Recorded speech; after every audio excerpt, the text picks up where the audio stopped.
Divine Comedy, Longfellow's translation, Purgatory. By Dante Alighieri.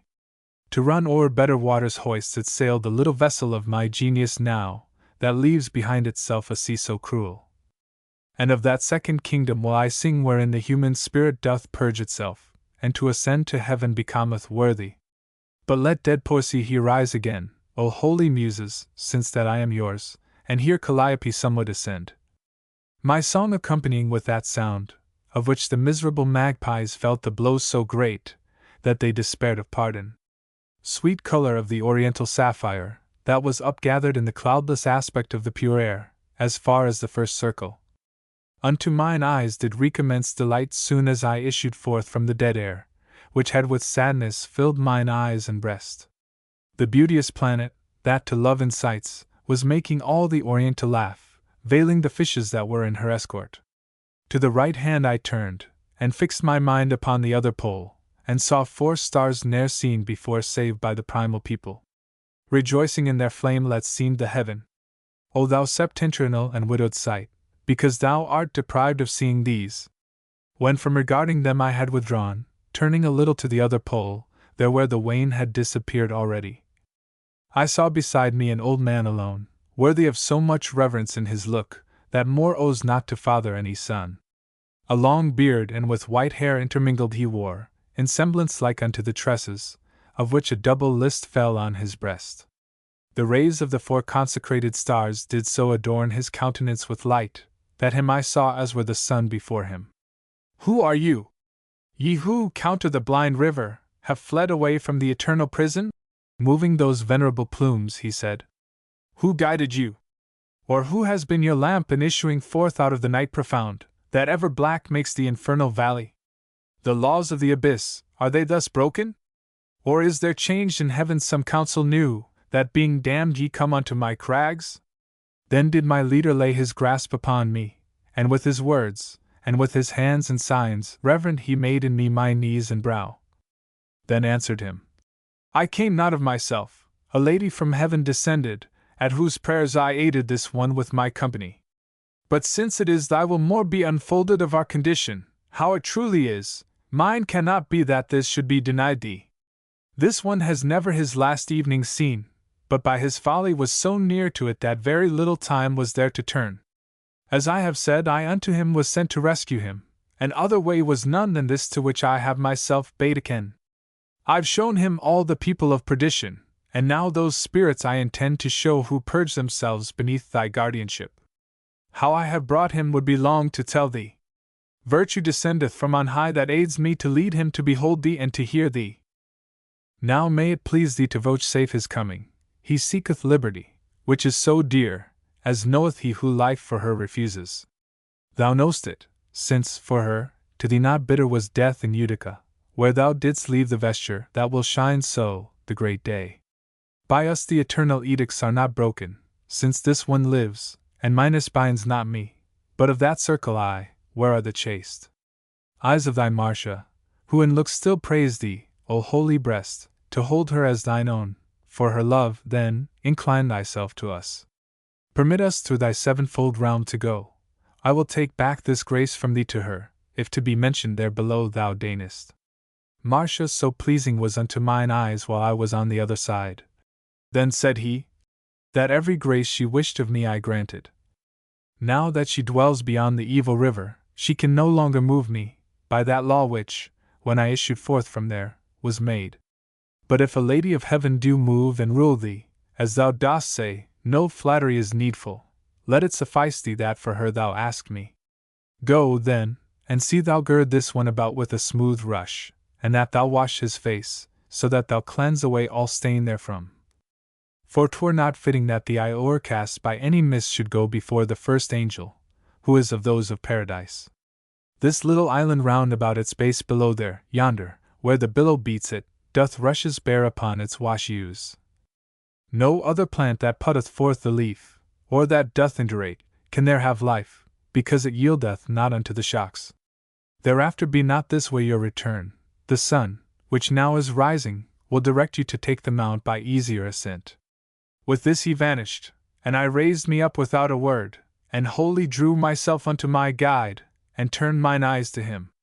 And he began, Son, follow thou my steps, let us turn back, for on this side declines the plain unto its lower boundaries. The dawn was vanquishing the matin hour which fled before it, so that from afar I recognized the trembling of the sea. Along the solitary plain we went as one who unto the lost road returns, until he finds it seems to go in vain. As soon as we were come to where the dew fights with the sun, and being in a part where shadow falls, little evaporates, both of his hands upon the grass outspread in gentle manner did my master place, whence I, who of his action was aware, extended unto him my tearful cheeks. There did he make in me uncovered wholly that hue which hell had covered up in me. Then came we down upon the desert shore which never yet saw navigate its waters any that afterward had known return.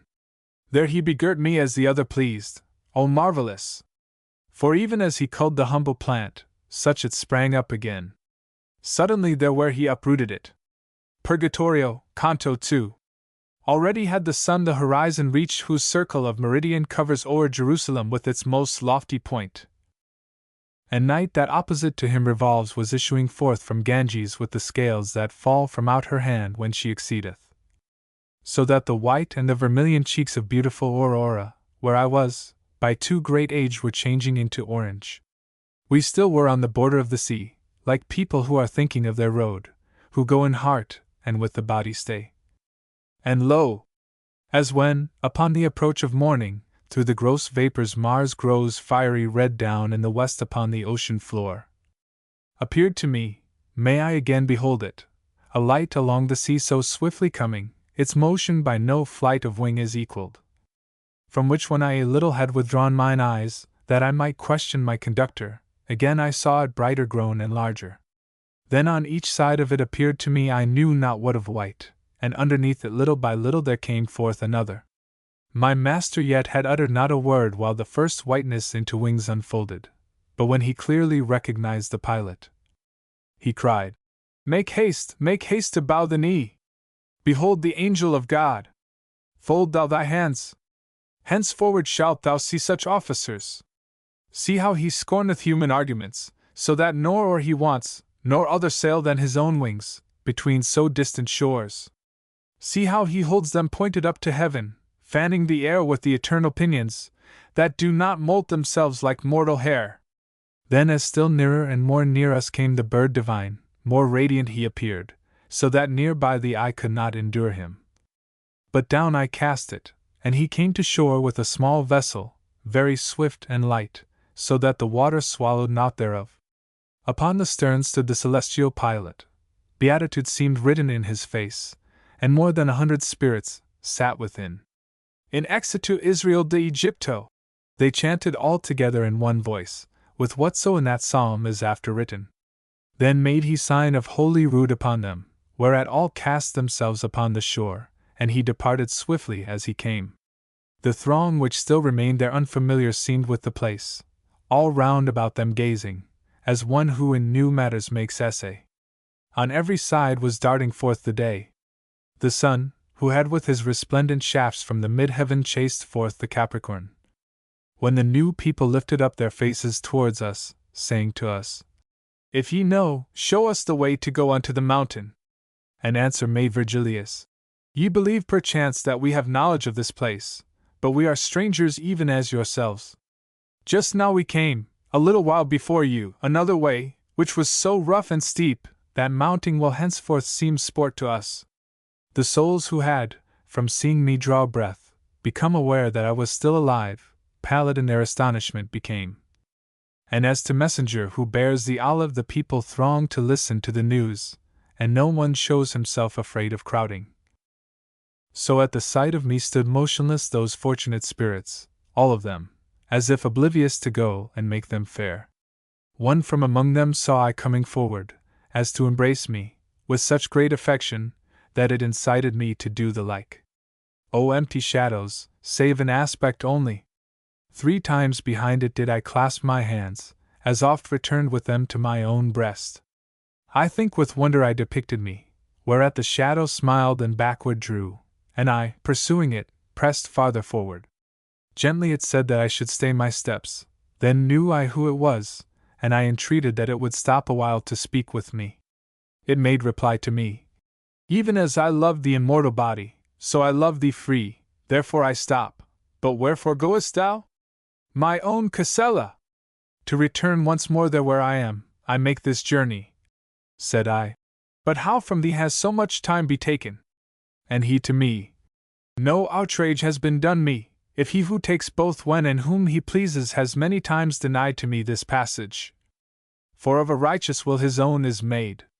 He, sooth to say, for 3 months past has taken whoever wished to enter with all peace.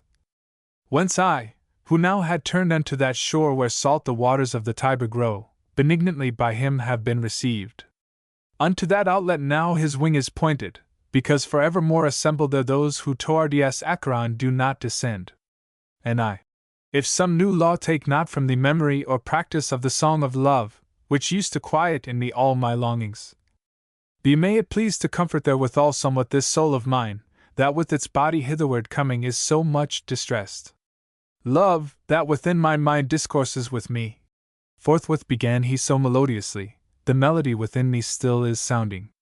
My master, and myself, and all that people which with him were, appeared as satisfied as if naught else might touch the mind of any. We all of us were moveless and attentive unto his notes, and lo!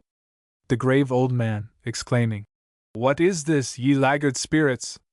What negligence, what standing still is this?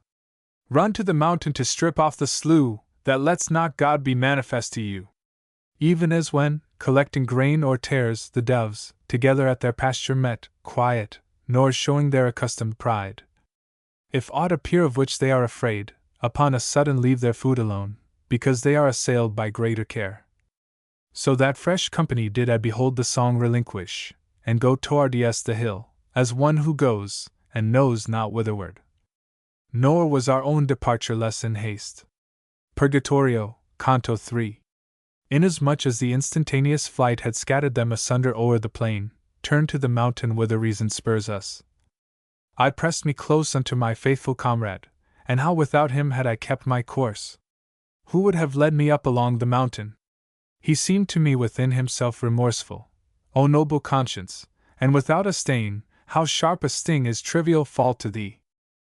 After his feet had laid aside the haste which mars the dignity of every act, my mind, that hitherto had been restrained, let loose its faculties as if delighted, and I my sight directed to the hill that highest towards the heaven uplifts itself.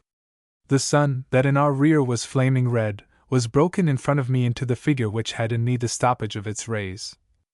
Unto one side I turned me, with the fear of being left alone, when I beheld only in front of me the ground obscured. Why dost thou still mistrust? My comforter began to say to me turned wholly round. Dost thou not think me with thee, and that I guide thee? 'Tis evening there already where is buried the body within which I cast a shadow, 'tis from Brundusium ta'en, and Naples has it. Now if in front of me no shadow fall, marvel not at it more than at the heavens, because one ray impedeth not another. To suffer torments, both of cold and heat, bodies like this that power provides, which wills that how it works be not unveiled to us.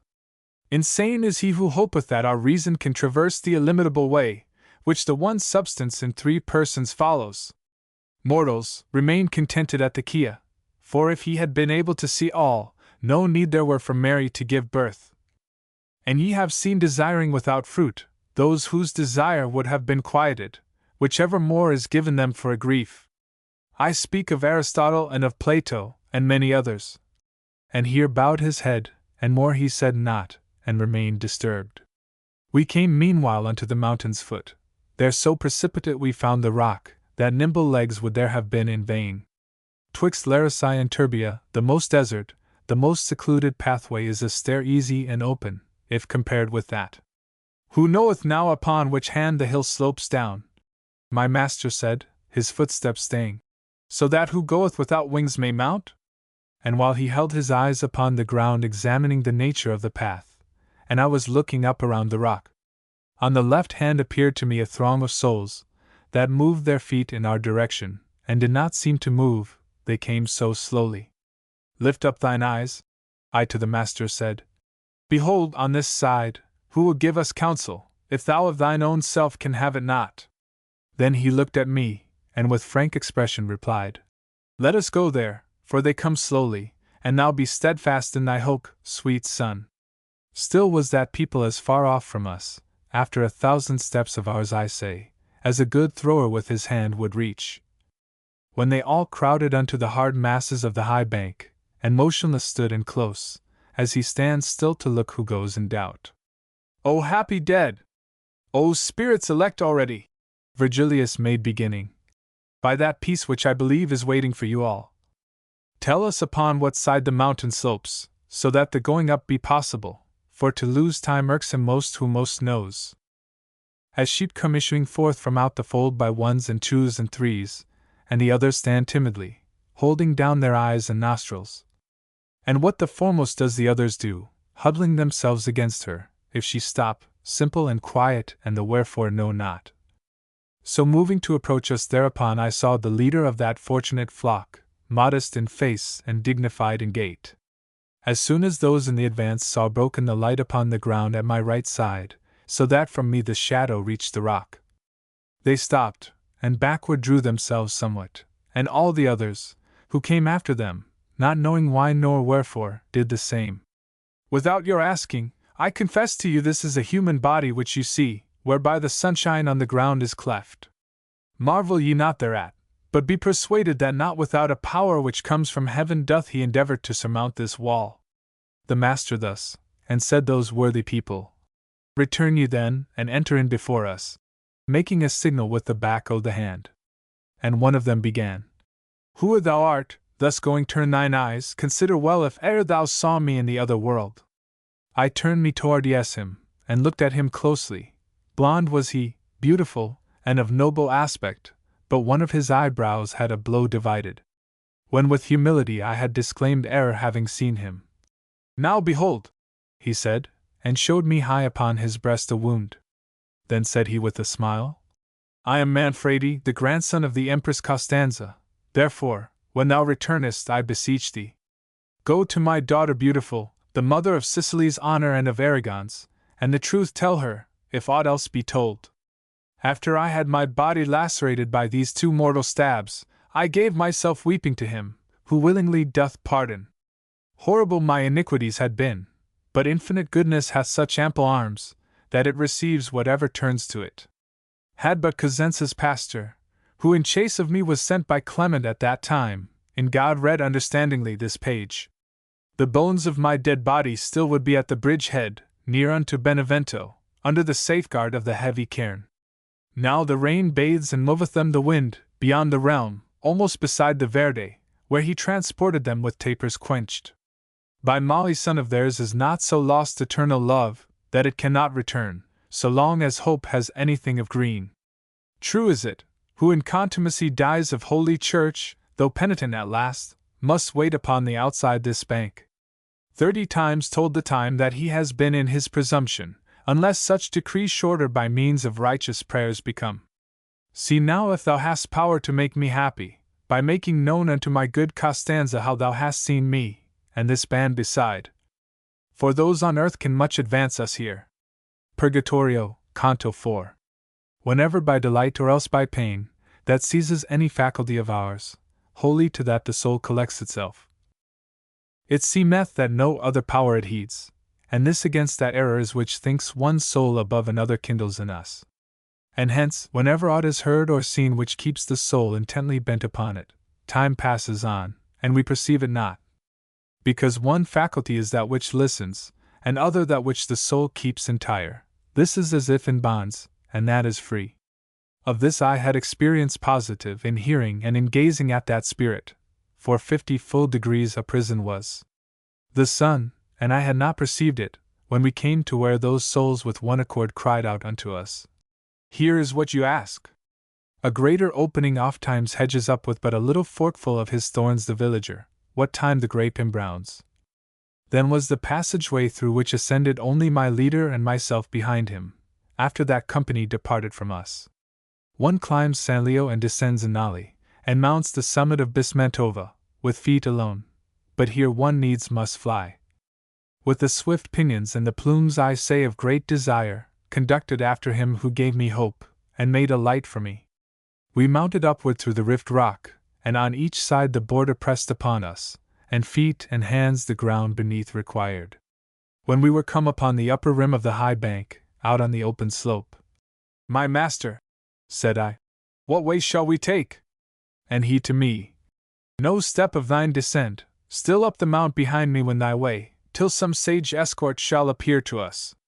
The summit was so high it vanquished sight, and the hillside precipitous far more than line from middle quadrant to the center. Spent with fatigue was I, when I began. "O my sweet father! Turn thee and behold how I remain alone, unless thou stay. O son," he said, "up yonder drag thyself," pointing me to a terrace somewhat higher, which on that side encircles all the hill. These words of his so spurred me on, that I strained every nerve, behind him scrambling up, until the circle was beneath my feet. Thereon ourselves we seated, both of us turned to the east, from which we had ascended, for all men are delighted to look back. To the low shores mine eyes I first directed, then to the sun uplifted them, and wondered that on the left hand we were smitten by it. The poet well perceived that I was wholly bewildered at the chariot of the light, where twixt us and the Aquiline it entered. Whereon he said to me, "If Castor and Pollux were in the company of yonder mirror, that up and down conducteth with its light, thou wouldst behold the zodiac's jagged wheel revolving still more near unto the Bears, unless it swerved aside from its old track. How that may be wouldst thou have power to think, collected in thyself, imagine Zion together with this mount on earth to stand, so that they both one sole horizon have, and hemispheres diverse, whereby the road which Phaeton, alas, knew not to drive.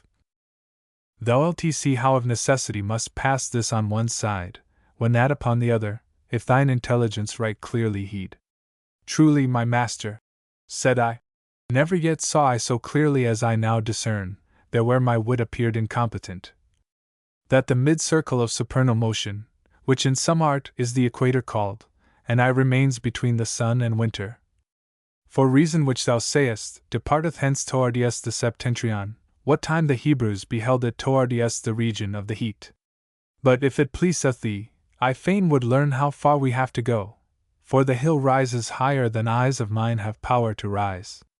And he to me, "This mount is such, that ever at the beginning down below 'tis tiresome, and the more one climbs, the less it hurts.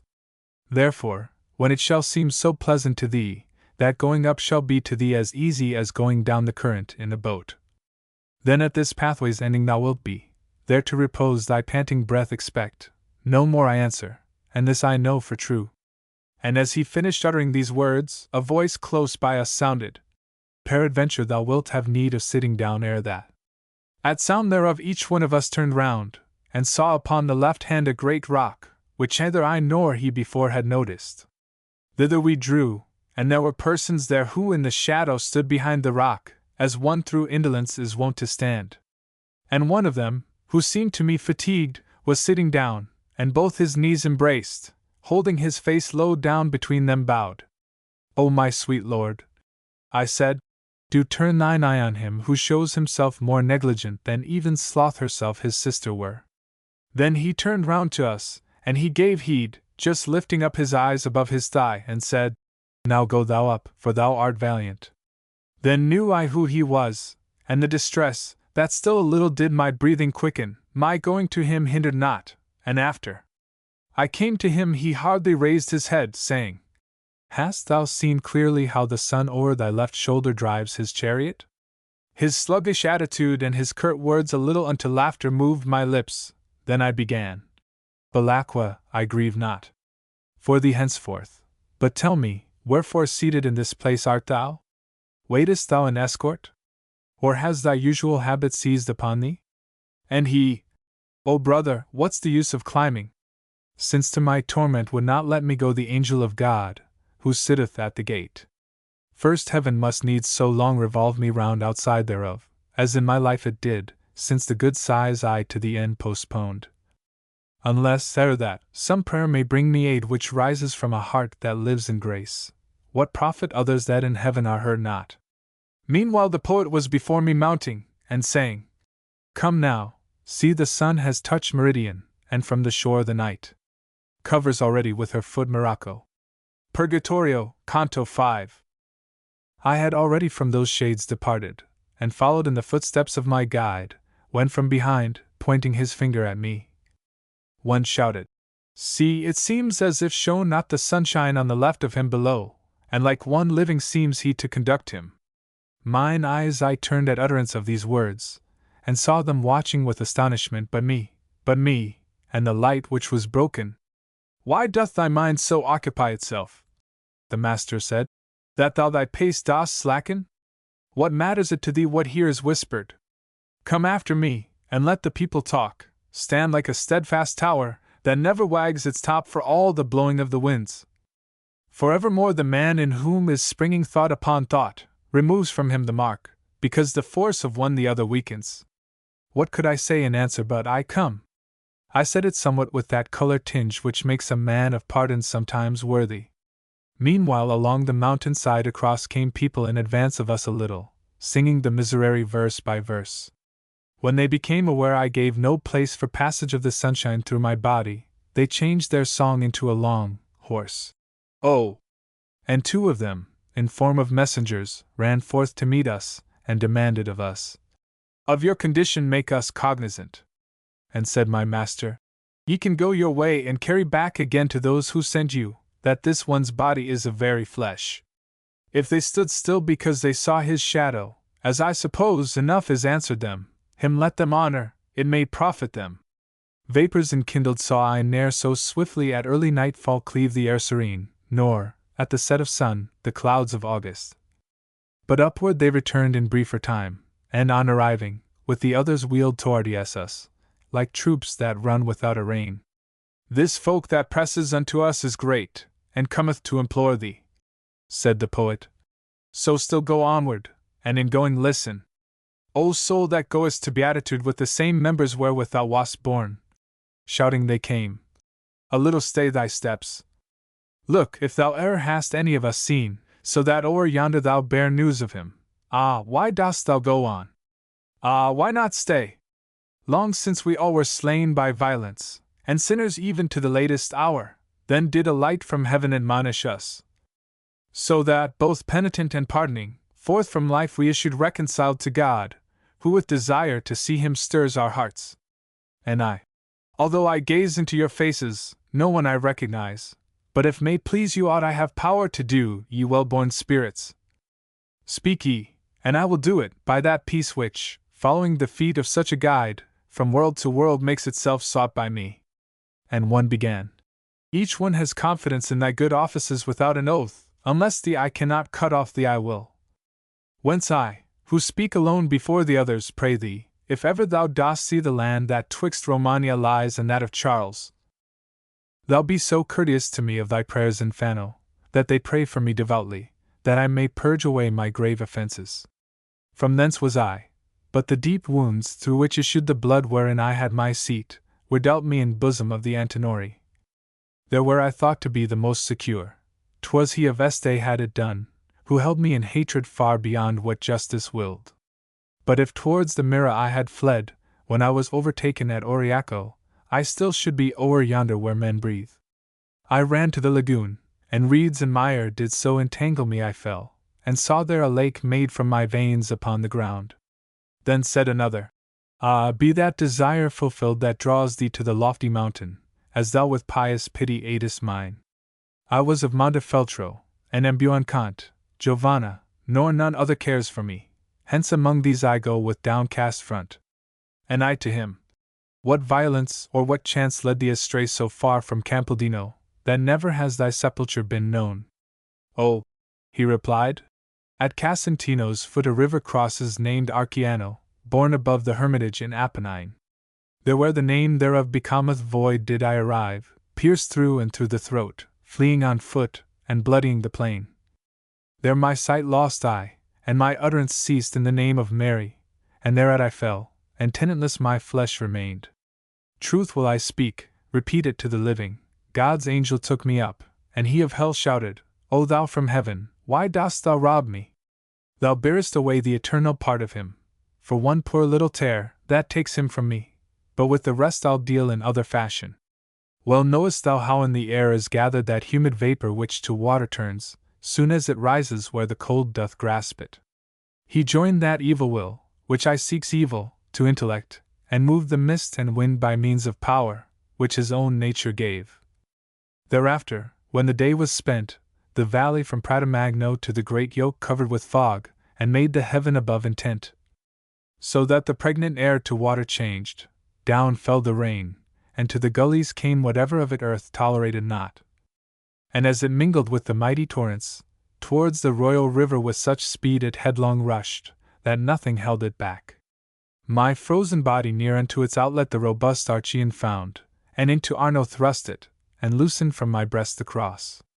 I made of me, when agony o'ercame me, it rolled me on the banks and on the bottom, then with its booty covered and begirt me. Ah, when thou hast returned unto the world, and rested thee from thy long journeying. After the second followed the third spirit. Do thou remember me who am the Pia? Siena made me, unmade me Maremma. He knoweth it, who had encircled first, espousing me, my finger with his gem. Purgatorio, Canto 6. Wiener is broken up the game of Zara, he who has lost remains behind despondent, the throes repeating, and in sadness learns. The people with the other all depart, one goes in front, and one behind doth pluck him, and at his side one brings himself to mind. He pauses not, and this and that one hears. They crowd no more to whom his hand he stretches, and from the throng he thus defends himself. Even such was I in that dense multitude, turning to them this way and that my face, and promising, I freed myself therefrom. There was the Aretine, who from the arms untamed of Gin di Tacco had his death, and he who fleeing from pursuit was drowned. There was imploring with his hands outstretched Frederick Novello, and that one of Pisa who made the good Marzucco seem so strong. I saw Count Orso, and the soul divided by hatred and by envy from its body, as it declared, and not for crime committed. Pierre de la Brasse I say, and here provide while still on earth the Lady of Brabant, so that for this she be of no worse flock. As soon as I was free from all those shades who only prayed that someone else may pray, so as to hasten their becoming holy, began I. It appears that thou deniest, O light of mine, expressly in some text, that orison can bend decree of heaven. And any earthless these people pray for this. Might then their expectation bootless be? Or is to me thy saying not quite clear? And he to me, my writing is explicit, and not fallacious as the hope of these, if with sane intellect 'tis well regarded. For top of judgment doth not veil itself, because the fire of love fulfills at once what he must satisfy who here installs him. And there, where I affirm that proposition, defect was not amended by a prayer, because the prayer from God was separate. Verily, in so deep a questioning do not decide, unless she tell it thee, who light twixt truth and intellect shall be. I know not if thou understand, I speak of Beatrice. Her shalt thou see above, smiling and happy, on this mountain's top. And I, good leader, let us make more haste, for I no longer tire me as before, and see, e'en now the hill a shadow casts.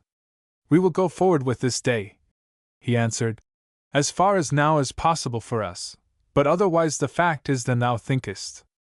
Ere thou art up there, thou shalt see return him, who now hides himself behind the hill, so that thou dost not interrupt his rays. But yonder there behold! A soul that stationed all alone is looking hitherward, it will point out to us the quickest way. We came up unto it. O Lombard soul, how lofty and disdainful thou didst bear thee, and grand and slow in moving of thine eyes. Nothing whatever did it say to us, but let us go our way, eyeing us only after the manner of a couchant lion. Still near to it Virgilius drew, entreating that it would point us out the best ascent, and it replied not unto his demand. But of our native land and of our life it questioned us, and the sweet guide began. Mantua, and the shade, all in itself recluse, rose towards him from the place where first it was, saying, O Mantuan, I am Sordello of thine own land, and one embraced the other. Ah, servile Italy, grief's hostelry, a ship without a pilot in great tempest. No lady thou of provinces, but brothel. That noble soul was so impatient, only at the sweet sound of his own native land, to make its citizen glad welcome there. And now within thee are not without war thy living ones, and one doth gnaw the other of those whom one wall and one fosse shut in. Search, wretched one, all round about the shores thy seaboard, and then look within thy bosom, if any part of thee enjoyeth peace. What boots it, that for thee Justinian the bridle mend, if empty be the saddle? Withouten this the shame would be the less. Ah! People, thou that oughtest to be devout, and to let Caesar sit upon the saddle, if well thou hearest what God teacheth thee. Behold how fell this wild beast has become, being no longer by the spur corrected, since thou hast laid thy hand upon the bridle. O German Albert! Who abandonest her that has grown recalcitrant and savage, and oughtest to bestride her saddle bow. May a just judgment from the stars down fall upon thy blood, and be it new and open, that thy successor may have fear thereof. Because thy father and thyself have suffered, by greed of those Transalpine lands distrained, the garden of the empire to be waste. Come and behold Montecchi and Cappelletti, Minaldi and Filippeschi, careless man! Those sad already, and these doubt depressed. Come, cruel one! Come and behold the oppression of thy nobility, and cure their wounds, and thou shalt see how safe is Santa Fiore. Come and behold thy Rome, that is lamenting, widowed, alone, and day and night exclaims, My Caesar, why hast thou forsaken me? Come and behold how loving are the people, and if for us no pity moveth thee, come and be made ashamed of thy renown. And if it lawful be, O Jove supreme, who upon earth for us wast crucified, are thy just eyes averted otherwhere? Or preparation is tea, that, in the abyss of thine own counsel, for some good thou makest from our perception utterly cut off? For all the towns of Italy are full of tyrants, and becometh a Marcellus each peasant churl who plays the partisan. My Florence! Well mayst thou contented be with this digression, which concerns thee not, thanks to thy people who such forethought take. Many at heart have justice, but shoot slowly, that unadvised they come not to the bow, but on their very lips thy people have it. Many refuse to bear the common burden, but thy solicitous people answereth without being asked, and crieth. I submit. Now be thou joyful, for thou hast good reason, thou affluent, thou in peace, thou full of wisdom. If I speak true, the event conceals it not. Athens and Lacedaemon, they who made the ancient laws, and were so civilized, made towards living well a little sign. Compared with thee, who makest such fine spun provisions, that to middle of November reaches not what thou in October spinnest. How oft, within the time of thy remembrance, laws, money, offices, and usages hast thou remodeled, and renewed thy members? And if thou mind thee well, and see the light, thou shalt behold thyself like a sick woman, who cannot find repose upon her down, but by her tossing wardeth off her pain. Purgatorio, Canto 7. After the gracious and glad salutations had 3 and 4 times been reiterated, Sordello backward drew and said, Who are you? Or ever to this mountain were directed the souls deserving to ascend to God, my bones were buried by Octavian. I am Virgilius, and for no crime else did I lose heaven, than for not having faith. In this wise then my leader made reply, as one who suddenly before him sees something whereat he marvels, who believes and yet does not, saying, It is not. So he appeared, and then bowed down his brow, and with humility returned towards him, and where inferiors embraced him. O glory of the Latians, thou, he said, through whom our language showed what it could do, O pride eternal of the place I came from! What merit or what grace to me reveals thee? If I to hear thy words be worthy, tell me if thou dost come from hell, and from what cloister? Through all the circles of the doleful realm, responded he, have I come hitherward. Heaven's power impelled me, and with that I come. I by not by doing, lost the sight of that high sun which thou desirest, and which too late by me was recognized. A place there is below not sad with torments, but darkness only, where the lamentations have not the sound of wailing, but are sighs. There dwell I with the little innocents snatched by the teeth of death, or ever they were from our human sinfulness exempt. There dwell I among those who the 3 saintly virtues did not put on, and without vice the others knew and followed all of them. But if thou know and can, some indication give us by which we may the sooner come where purgatory has its right beginning. He answered, No fixed place has been assigned us. 'Tis lawful for me to go up and round, so far as I can go, as guide I join thee. But see already how the day declines, and to go up by night we are not able, therefore 'tis well to think of some fair sojourn. Souls are there on the right hand here withdrawn. If thou permit me I will lead thee to them, and thou shalt know them not without delight. How is this? Was the answer. Should one wish to mount by night, would he prevented be by others? Or mayhap would not have power? And on the ground the good Sordello drew his finger, saying, See, this line alone thou couldst not pass after the sun is gone. Not that aught else would hindrance give, however, to going up, save the nocturnal darkness. This with the want of power the will perplexes. We might indeed therewith return below, and wandering, walk the hillside round about, while the horizon holds the day imprisoned. Thereon my lord, as if in wonder, said, Do thou conduct us thither, where thou sayest that we can take delight in tarrying. Little had we withdrawn us from that place, when I perceived the mound was hollowed out in fashion as the valleys here are hollowed. Thitherward, said that shade, will we repair, where of itself the hillside makes a lap, and therefore the new day will we await. Twixt hill and plain there was a winding path which led us to the margin of that dell, where dies the border more than half away. Gold and fine silver, and scarlet and pearl white, the Indian wood resplendent and serene, fresh emerald the moment it is broken. By herbage and by flowers within that hollow planted, each one in color would be vanquished, as by its greater vanquished is the less. Nor in that place had nature painted only, but of the sweetness of 1,000 odors made there a mingled fragrance and unknown. Salve Regina. On the green and flowers there seated, singing, spirits I beheld, which were not visible outside the valley. Before the scanty sun now seeks his nest, began the Mantuan who had led us thither. Among them do not wish me to conduct you. Better from off this ledge the acts and faces of all of them will you discriminate, than in the plain below received among them. He who sits highest, and the semblance bears of having what he should have done neglected, and to the other's song moves not his lips. Rudolph the Emperor was, who had the power to heal the wounds that Italy have slain, so that through others slowly she revives. The other, who in look doth comfort him, governed the region where the water springs, the Moldau bears the Elbe, and Elbe the sea. His name was Ottokar, and in swaddling clothes far better he than bearded Wenceslaus his son, who feeds in luxury and ease. And the small-nosed, who close in counsel seems with him that has an aspect so benign, died fleeing and disflowering the lily. Look there, how he is beating at his breast.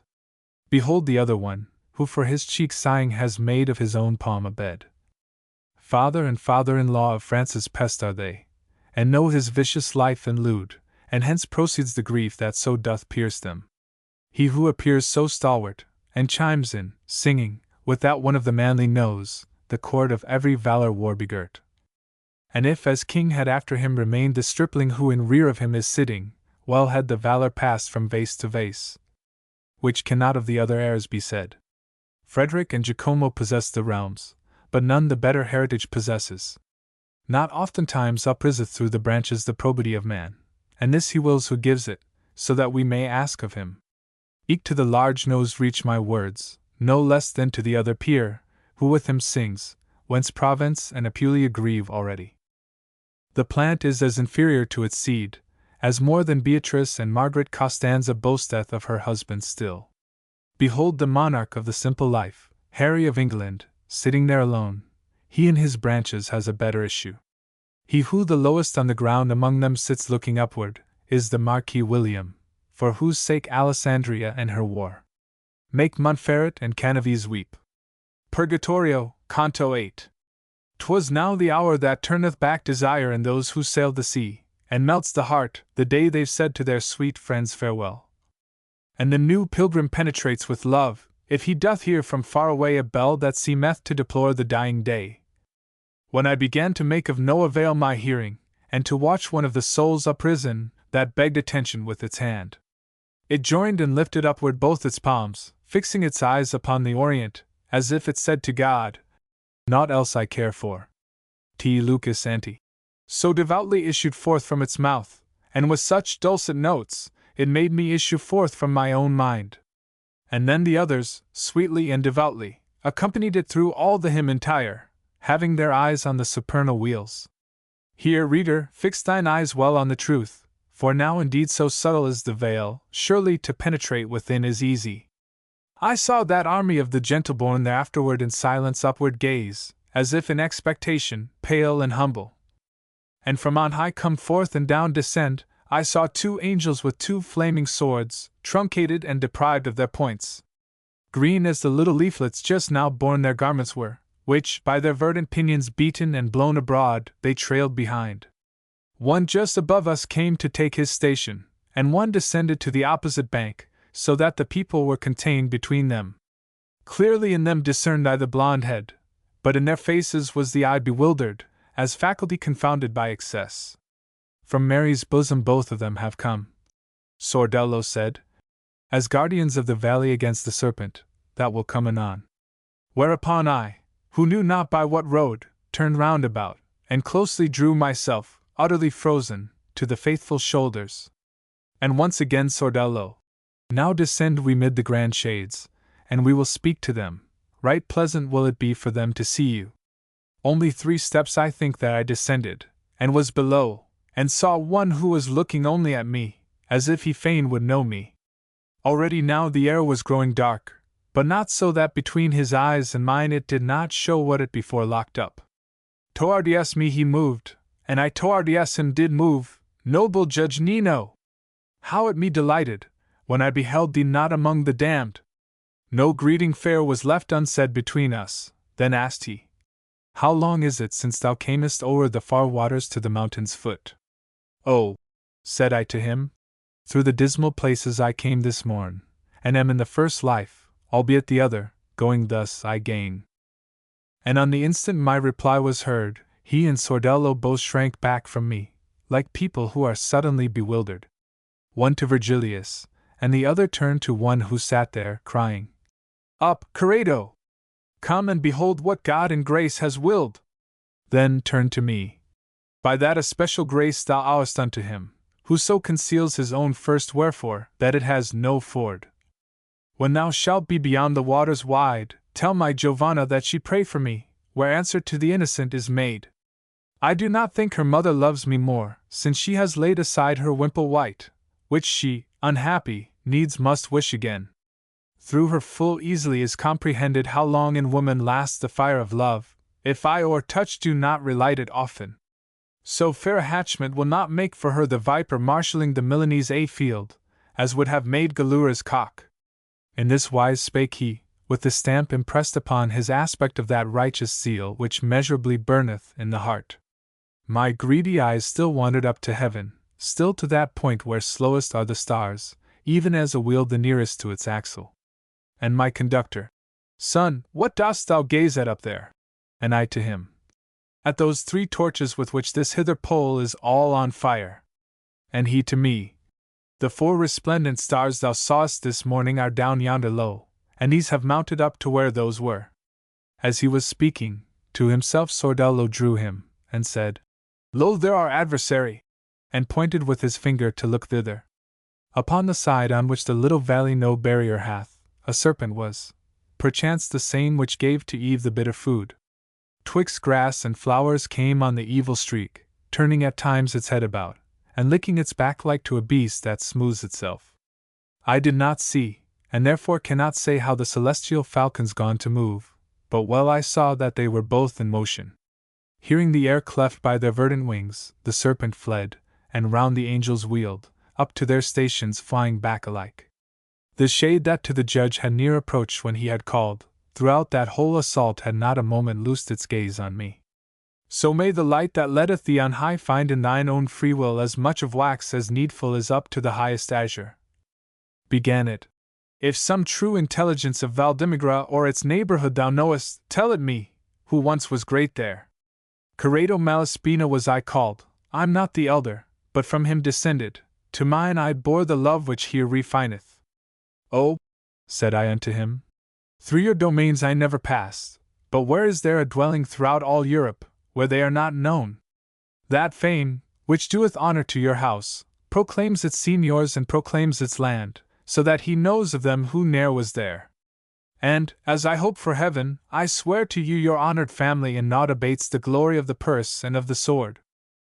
It is so privileged by use and nature, that though a guilty head misguide the world, so it goes right, and scorns the evil way. And he, now go, for the sun shall not lie 7 times upon the pillow which the ram with all his 4 feet covers and bestrides, before that such a courteous opinion shall in the middle of thy head be nailed with greater nails than of another's speech, unless the course of justice standeth still. Purgatorio, Canto 9. The concubine of old Tithonus now gleamed white upon the eastern balcony, forth from the arms of her sweet paramour. With gems her forehead all relucent was, set in the shape of that cold animal which with its tail doth smite amain the nations. And of the steps, with which she mounts, the night had taken 2 in that place where we were, and now the 3rd was bending down its wings. When I, who something had of Adam in me, vanquished by sleep, upon the grass reclined, there were all 5 of us already sat. Just at the hour when her sad lay begins the little swallow, near unto the morning, perchance in memory of her former woes. And when the mind of man, a wanderer more from the flesh, and less by thought imprisoned, almost prophetic in its visions is. In dreams it seemed to me I saw suspended an eagle in the sky, with plumes of gold, with wings wide open, and intent to stoop. And this, it seemed to me, was where had been by Ganymede his kith and kin abandoned, when to the high consistory he was rapt. I thought within myself, perchance he strikes from habit only here, and from elsewhere disdains to bear up any in his feet. Then wheeling somewhat more, it seemed to me, terrible as the lightning he descended, and snatched me upward even to the fire. Therein it seemed that he and I were burning, and the imagined fire did scorch me so, that of necessity my sleep was broken. Not otherwise Achilles started up, around him turning his awakened eyes, and knowing not the place in which he was. What time from Chiron stealthily his mother carried him sleeping in her arms to Scyros, wherefrom the Greeks withdrew him afterwards. Then I upstart, when from off my face sleep fled away, and pallid I became, as doth the man who freezes with affright. Only my comforter was at my side, and now the sun was more than 2 hours high, and turned towards the seashore was my face. Be not intimidated, said my lord. Be reassured, for all is well with us. Do not restrain, but put forth all thy strength. Thou hast at length arrived at Purgatory. See there the cliff that closes it around. See there the entrance, where it seems disjoined. Whilom at dawn, which doth precede the day, when inwardly thy spirit was asleep upon the flowers that deck the land below, there came a lady and said, I am Lucia. Let me take this one up, who is asleep, so will I make his journey easier for him. Sordello and the other noble shapes remained. She took thee, and, as day grew bright, upward she came, and I upon her footsteps. She laid thee here, and first her beauteous eyes that open entrance pointed out to me, then she and sleep together went away. In guise of one whose doubts are reassured, and who to confidence his fear doth change, after the truth has been discovered to him. So did I change, and when without disquiet my leader saw me, up along the cliff he moved, and I behind him, toward the height. Reader, thou sayest well how I exalt my theme, and therefore if with greater art I fortify it, marvel not thereat. Nearer approached we, and were in such place that there, where first appeared to me a rift like to a crevice that disparts a wall, I saw a portal, and 3 stairs beneath, diverse in color, to go up to it, and a gatekeeper, who yet spake no word.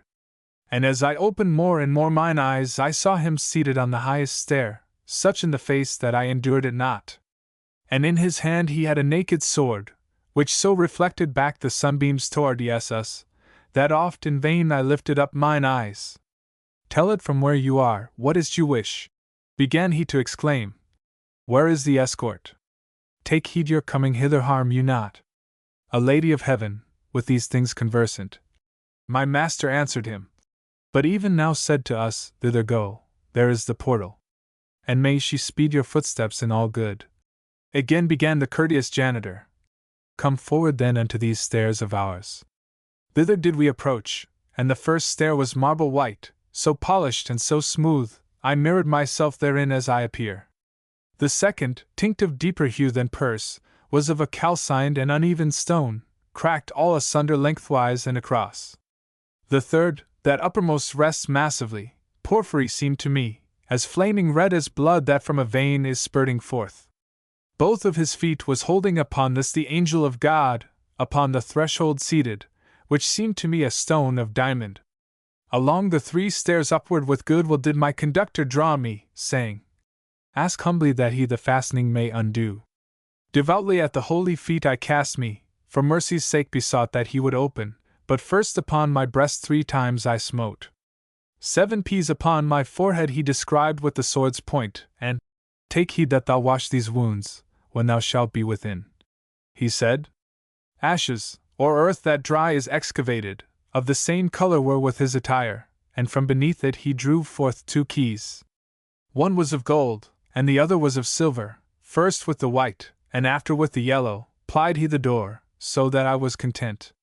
Whenever faileth either of these keys so that it turn not rightly in the lock, he said to us, This entrance doth not open. More precious one is, but the other needs more art and intellect ere it unlock, for it is that which doth the knot unloose. From Peter I have them, and he bade me err rather in opening than in keeping shut, if people but fall down before my feet. Then pushed the portals of the sacred door, exclaiming, Enter, but I give you warning that forth returns whoever looks behind. And when upon their hinges were turned round the swivels of that consecrated gate, which are of metal, massive and sonorous, roared not so loud, nor so discordant seemed Tarpeiae, when was ta'en from it the good Metellus, wherefore meagre it remained. At the first thunder peal I turned attentive, and, Te Deum Laudamus, seemed to hear in voices mingled with sweet melody. Exactly such an image rendered me that which I heard, as we are wont to catch, when people singing with the organ stand. For now we hear, and now hear not, the words. Purgatorio, Canto 10.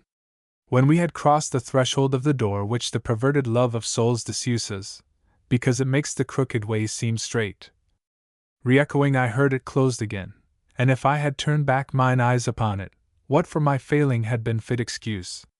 We mounted upward through a rift rock, which undulated to this side and that, even as a wave receding and advancing.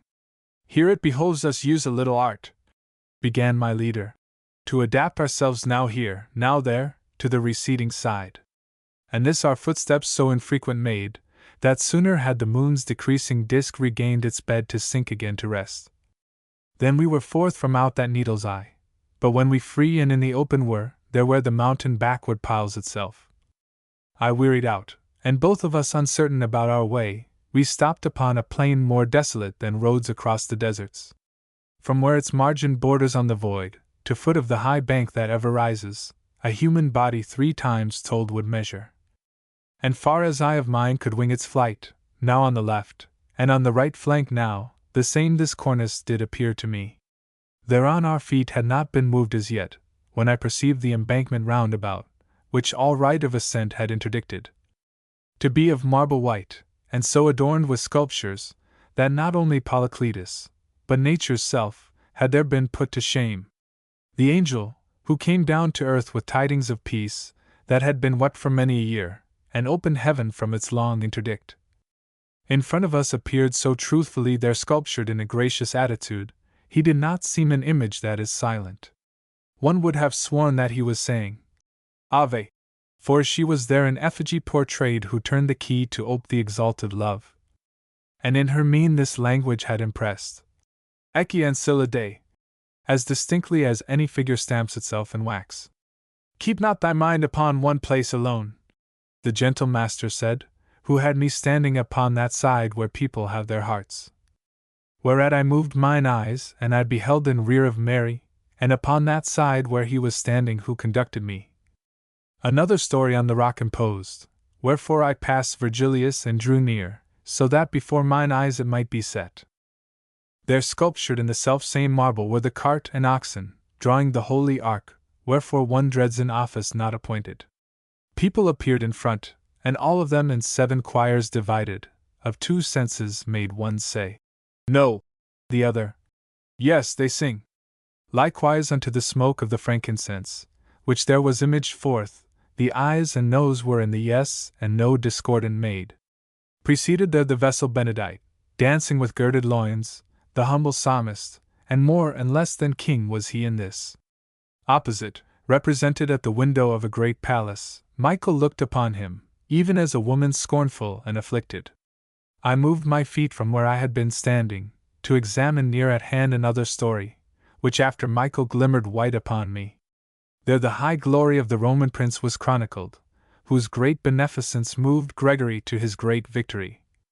'Tis of the Emperor Trajan I am speaking, and a poor widow at his bridal stood, in attitude of weeping and of grief. Around about him seemed it thronged and full of cavaliers, and the eagles in the gold above them visibly in the wind were moving. The wretched woman in the midst of these seemed to be saying, "Give me vengeance, Lord, for my dead son, for whom my heart is breaking." And he to answer her, "Now wait until I shall return." And she, "My Lord," like one in whom grief is impatient, "shouldst thou not return?" And he, "Who shall be where I am will give it thee." And she, "Good deed of others what boots it thee, if thou neglect thine own?" Whence he, "Now comfort thee, for it behoves me that I discharge my duty ere I move, justice so wills, and pity doth retain me." He who on no new thing has ever looked was the creator of this visible language, novel to us, for here it is not found. While I delighted me in contemplating the images of such humility, and dear to look on for their Maker's sake. Behold, upon this side, but rare they make their steps. The poet murmured, "Many people, these will direct us to the lofty stairs." Mine eyes, that in beholding were intent to see new things, of which they curious are, in turning round towards him were not slow. But still I wish not, reader, thou shouldst swerve from thy good purposes, because thou hearest how God ordaineth that the debt be paid. Attend not to the fashion of the torment, think of what follows, think that at the worst it cannot reach beyond the mighty sentence. "Master," began I, "that which I behold moving towards us seems to me not persons, and what I know not, so in sight I waver." And he to me, "The grievous quality of this their torment bows them so to earth, that my own eyes at first contended with it. But look there fixedly, and disentangle by sight what cometh underneath those stones. Already canst thou see how each is stricken. O ye proud Christians! Wretched, weary ones! Who, in the vision of the mind in firm confidence have in your backsliding steps. Do ye not comprehend that we are worms, born to bring forth the angelic butterfly that fleeth unto judgment without screen? Why floats aloft your spirit high in air? Like are ye unto insects undeveloped, even as the worm in whom formation fails. As to sustain a ceiling or a roof, in place of corbel, oftentimes a figure is seen to join its knees unto its breast. Which makes of the unreal real anguish arise in him who sees it. Fashion thus beheld I those, when I had ta'en good heed. True is it, they were more or less bent down, according as they more or less were laden, and he who had most patience in his looks, weeping did seem to say, "I can no more." Purgatorio, Canto 11. Our Father, thou who dwellest in the heavens, not circumscribed, but from the greater love thou bearest to the first effects on high. Praised be thy name and thine omnipotence by every creature, as befitting is to render thanks to thy sweet effluence. Come unto us the peace of thy dominion, for unto it we cannot of ourselves, if it come not, with all our intellect. Even as thine own angels of there will make sacrifice to thee, Hosanna singing, so may all men make sacrifice of theirs. Give unto us this day our daily manna, without in which in this rough wilderness backward goes he who toils most to advance. And even as we the trespass we have suffered pardon in one another, pardon thou benignly, and regard not our desert. Our virtue, which is easily o'ercome, put not to proof with the old adversary, but thou from him who spurs it so, deliver. This last petition verily, dear Lord, not for ourselves is made, who need it not, but for their sake who have remained behind us. Thus for themselves and as good furtherance those shades imploring, went beneath a weight like unto that of which we sometimes dream. Unequally in anguish round and weary all, upon that foremost cornice, purging away the smoke stains of the world. If their good words are always said for us, what may not here be said and done for them, by those who have a good root to their will? Well may we help them wash away the marks that hence they carried, so that clean and light they may ascend unto the starry wheels. Ah! So may pity and justice you disburden soon, that ye may have power to move the wing, that shall uplift you after your desire. Show us on which hand toward the stairs the way is shortest, and if more than one the passes, point us out that which least abruptly falls. For he who cometh with me, through the burden of Adam's flesh wherewith he is invested, against his will is chary of his climbing. The words of theirs which they returned to those that he whom I was following had spoken, it was not manifest from whom they came. But it was said, To the right hand come with us along the bank, and ye shall find a pass possible for living person to ascend. And were I not impeded by the stone, which this proud neck of mine doth subjugate, whence I am forced to hold my visage down, him, who still lives and does not name himself, would I regard, to see if I may know him and make him piteous unto this burden. A Latian was I, and born of a great Tuscan. Guglielmo Aldobrandeschi was my father. I know not if his name were ever with you. The ancient blood and deeds of gallantry of my progenitors so arrogant made me that, thinking not upon the common mother, all men I held in scorn to such extent I died therefore, as know the Sienese, and every child in Campagnatico. I am Umberto, and not to me alone has pride done harm, but all my kith and kin has with it dragged into adversity. And here must I this burden bear for it till God be satisfied, since I did not among the living, here among the dead. Listening I downward bent my countenance, and one of them, not this one who was speaking, twisted himself beneath the weight that cramps him, and looked at me, and knew me, and called out, keeping his eyes laboriously fixed on me, who all bowed down was going with them. Oh, asked I him, art thou not Odericai, Agabio's honor, an honor of that art which is in Paris called illuminating? Brother, said he, more laughing are the leaves touched by the brush of Franco Bolognese. All his the honor now, and mine in part. In sooth I had not been so courteous while I was living, for the great desire of excellence, on which my heart was bent. Here of such pride is paid the forfeiture, and yet I should not be here, were it not that, having power to sin, I turn to God. O thou vain glory of the human powers, how little green upon thy summit lingers, if be not followed by an age of grossness. In painting Cimabue thought that he should hold the field, now Giotto has the cry, so that the other's fame is growing dim. So has one Guido from the other taken the glory of our tongue, and he perchance is born, who from the nest shall chase them both. Naught is this mundane rumor but a breath of wind, that comes now this way and now that, and changes name, because it changes side. What fame shalt thou have more, if old peel off from thee thy flesh, than if thou hadst been dead before thou left the Papo and the Dindi? Ere pass 1,000 years? Which is a shorter space to the etern, than twinkling of an eye unto the circle that in heaven wheels slowest. With him, who takes so little of the road in front of me, all Tuscany resounded, and now he scarce is lisped of in Siena. Where he was lord, what time was overthrown the Florentine delirium, that superb was at that day as now 'tis prostitute. Your reputation is the color of grass which comes and goes, and that discolors it by which it issues green from out the earth. And thy true speech fills my heart with good humility, and great tumor thou assuagest. But who is he, of whom just now thou spakest?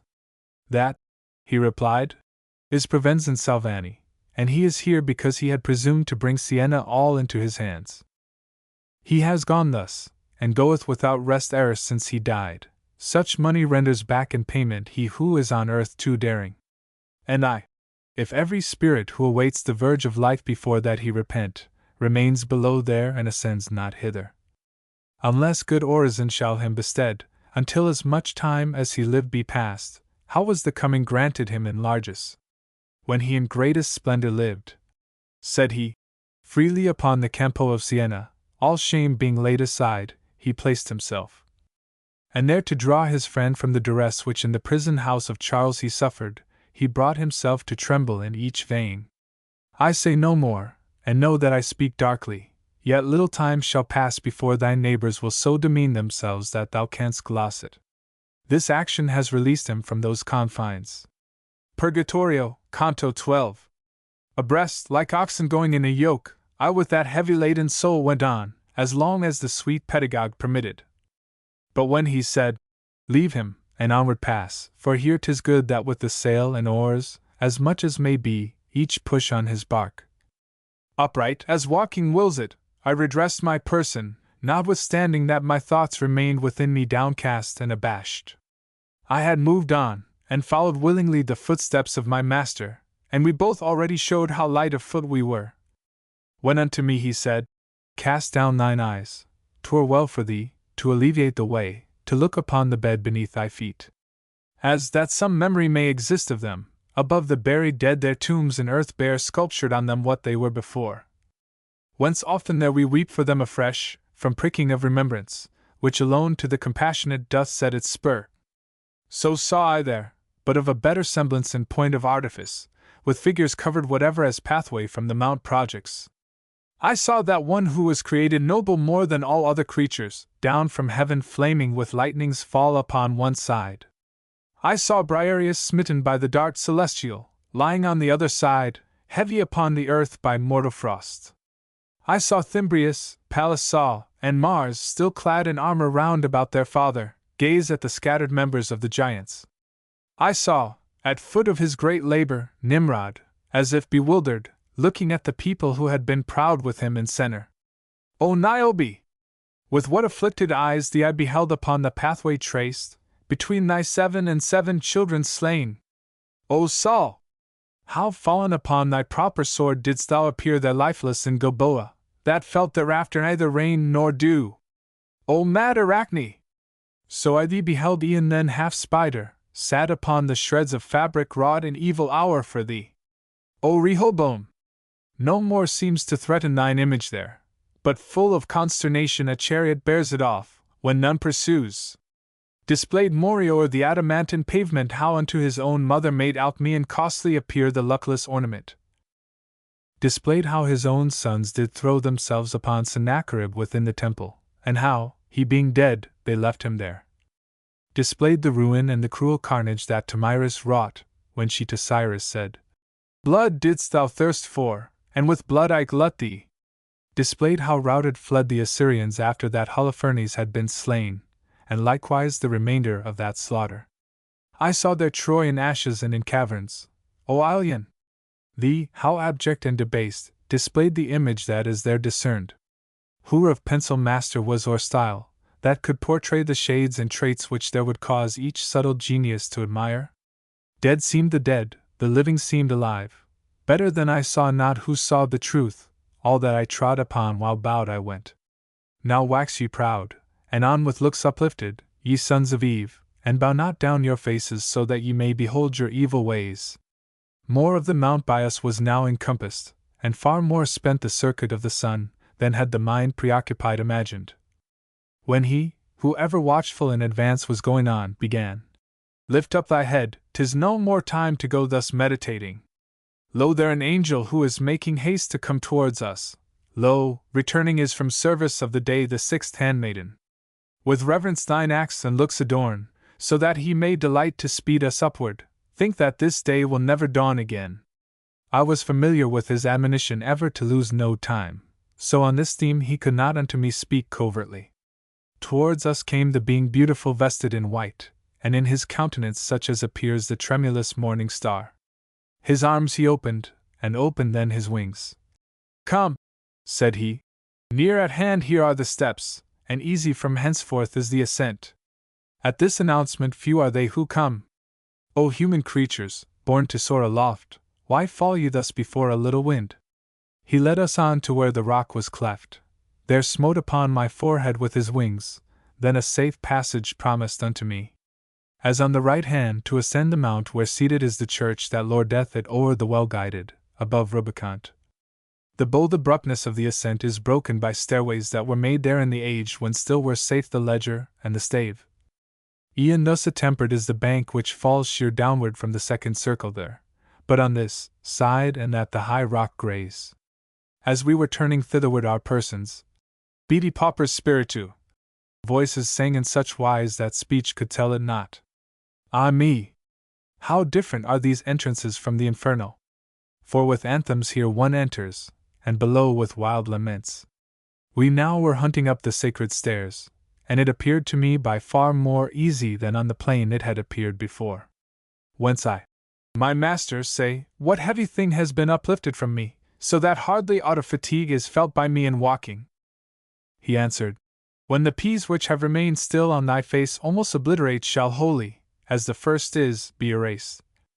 Thy feet will be so vanquished by good will, that not alone they shall not feel fatigue, but urging up will be to them delight. Then did I even as they do who are going with something on the head to them unknown, unless the signs of others make them doubt. Wherefore the hand to ascertain is helpful, and seeks and finds, and doth fulfill the office which cannot be accomplished by the sight. And with the fingers of the right hand spread I found but 6 the letters, that had carved upon my temples he who bore the keys. Upon beholding which my leader smiled. Purgatorio, Canto 13. We were upon the summit of the stairs, where for the second time is cut away the mountain, which ascending shriveth all.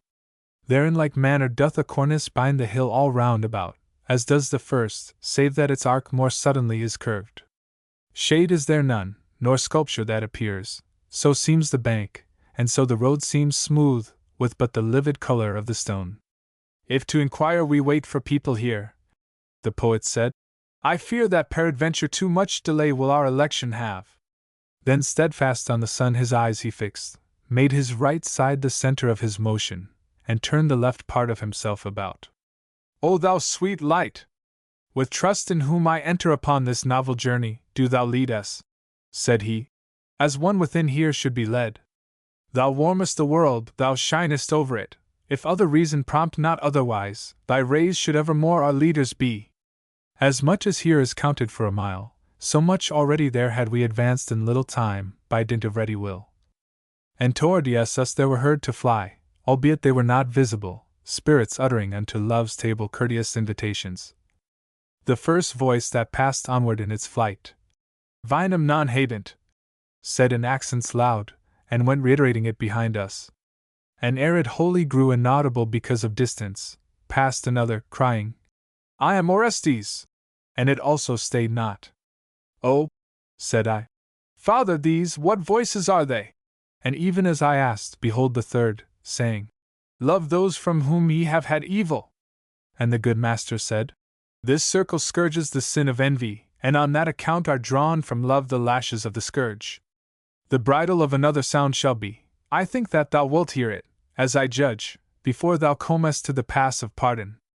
But fix thine eyes athwart the air right steadfast, and people thou wilt see before us sitting, and each one close against the cliff is seated. Then wider than at first mine eyes I opened, I looked before me, and saw shades with mantles not from the color of the stone diverse. And when we were a little farther onward I heard a cry of, Mary, pray for us! A cry of, Michael, Peter, and all saints! I do not think there walketh still on earth a man so hard, that he would not be pierced with pity at what afterward I saw. For when I had approached so near to them that manifest to me their acts became, drained was I at the eyes by heavy grief. Covered with sackcloth vile they seemed to me, and one sustained the other with his shoulder, and all of them were by the bank sustained. Thus do the blind, in want of livelihood, stand at the doors of churches asking alms, and one upon another leans his head. So that in others pity soon may rise, not only at the accent of their words, but at their aspect, which no less implores. And as unto the blind the sun comes not, so to the shades, of whom just now I spake, heaven's light will not be bounteous of itself. For all their lids an iron wire transperces, and sews them up, as to a sparhawk wild is done, because it will not quiet stay. To me it seemed, in passing, to do outrage, seeing the others without being seen, wherefore I turned me to my counsel sage. Well knew he what the mute one wished to say, and therefore waited not for my demand, but said, Speak, and be brief, and to the point. I had Virgilius upon that side of the embankment from which one may fall, since by no border 'tis engarlanded. Upon the other side of me I had the shades devout, who through the horrible scene pressed out the tears so that they bathed their cheeks.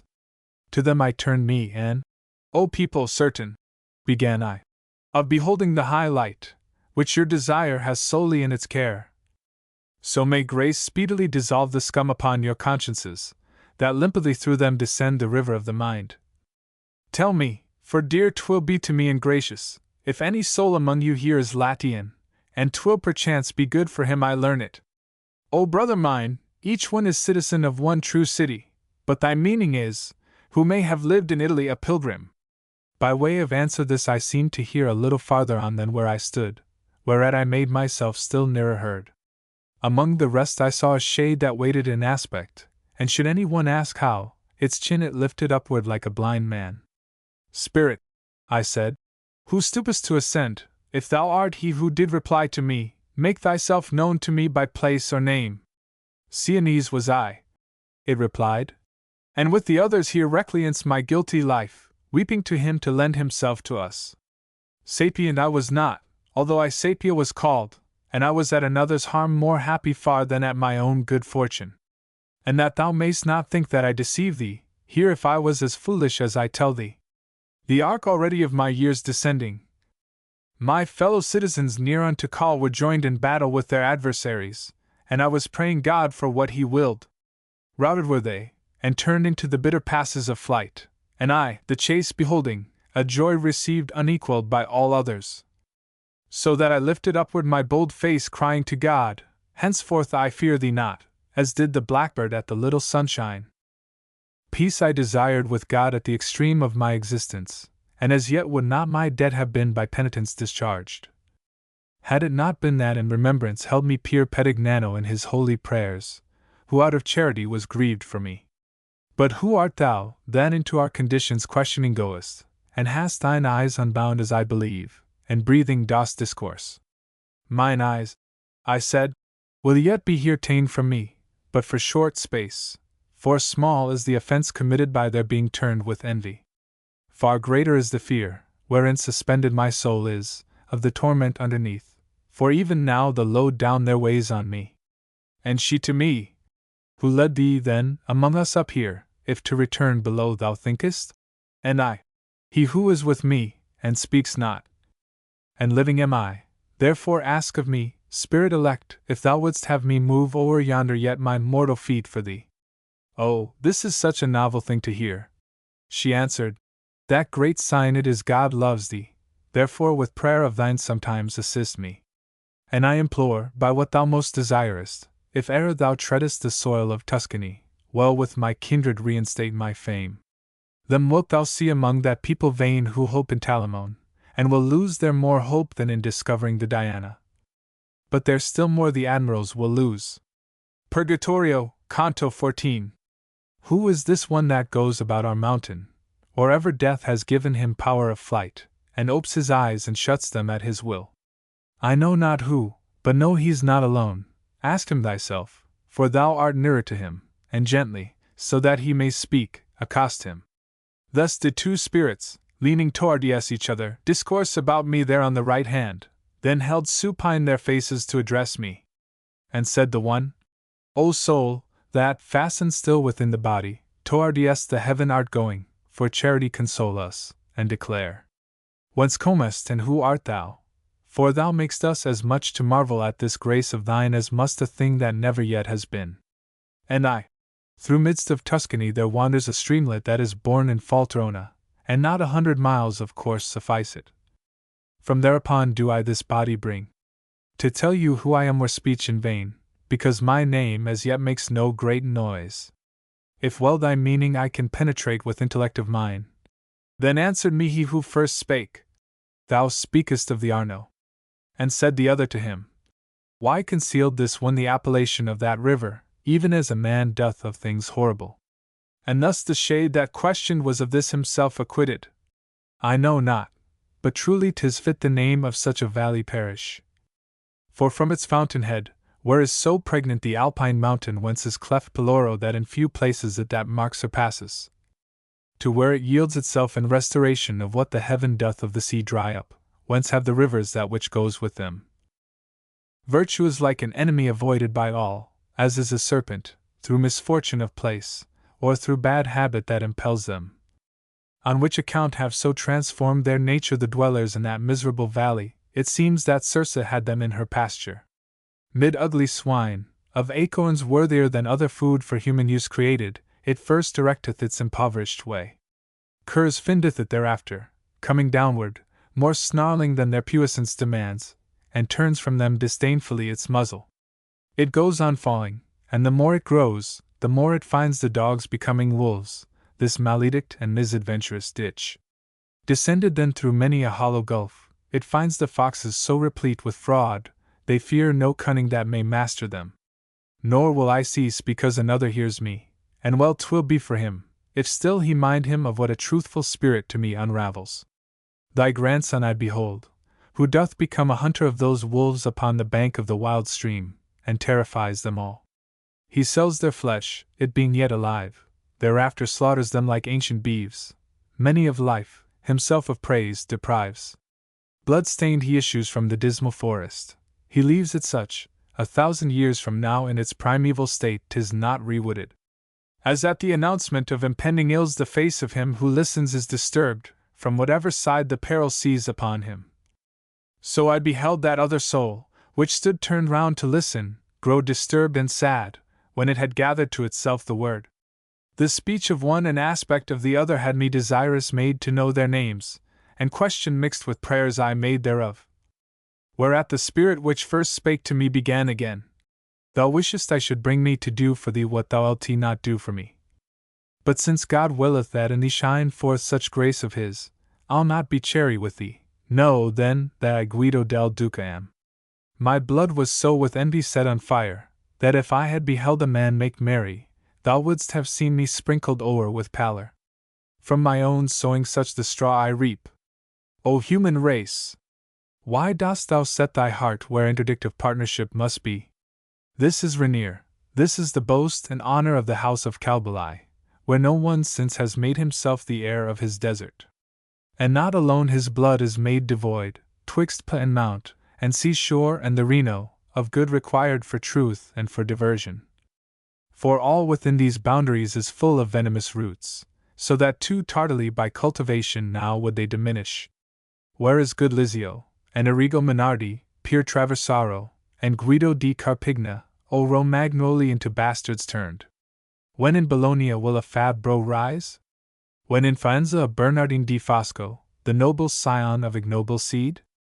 Be not astonished, Tuscan, if I weep, when I remember, with Guido de Prada, Ugolin di Azzo, who was living with us, Frederick Tignoso and his company, the house of Traversera, and Th Anastagi, and one race and the other is extinct.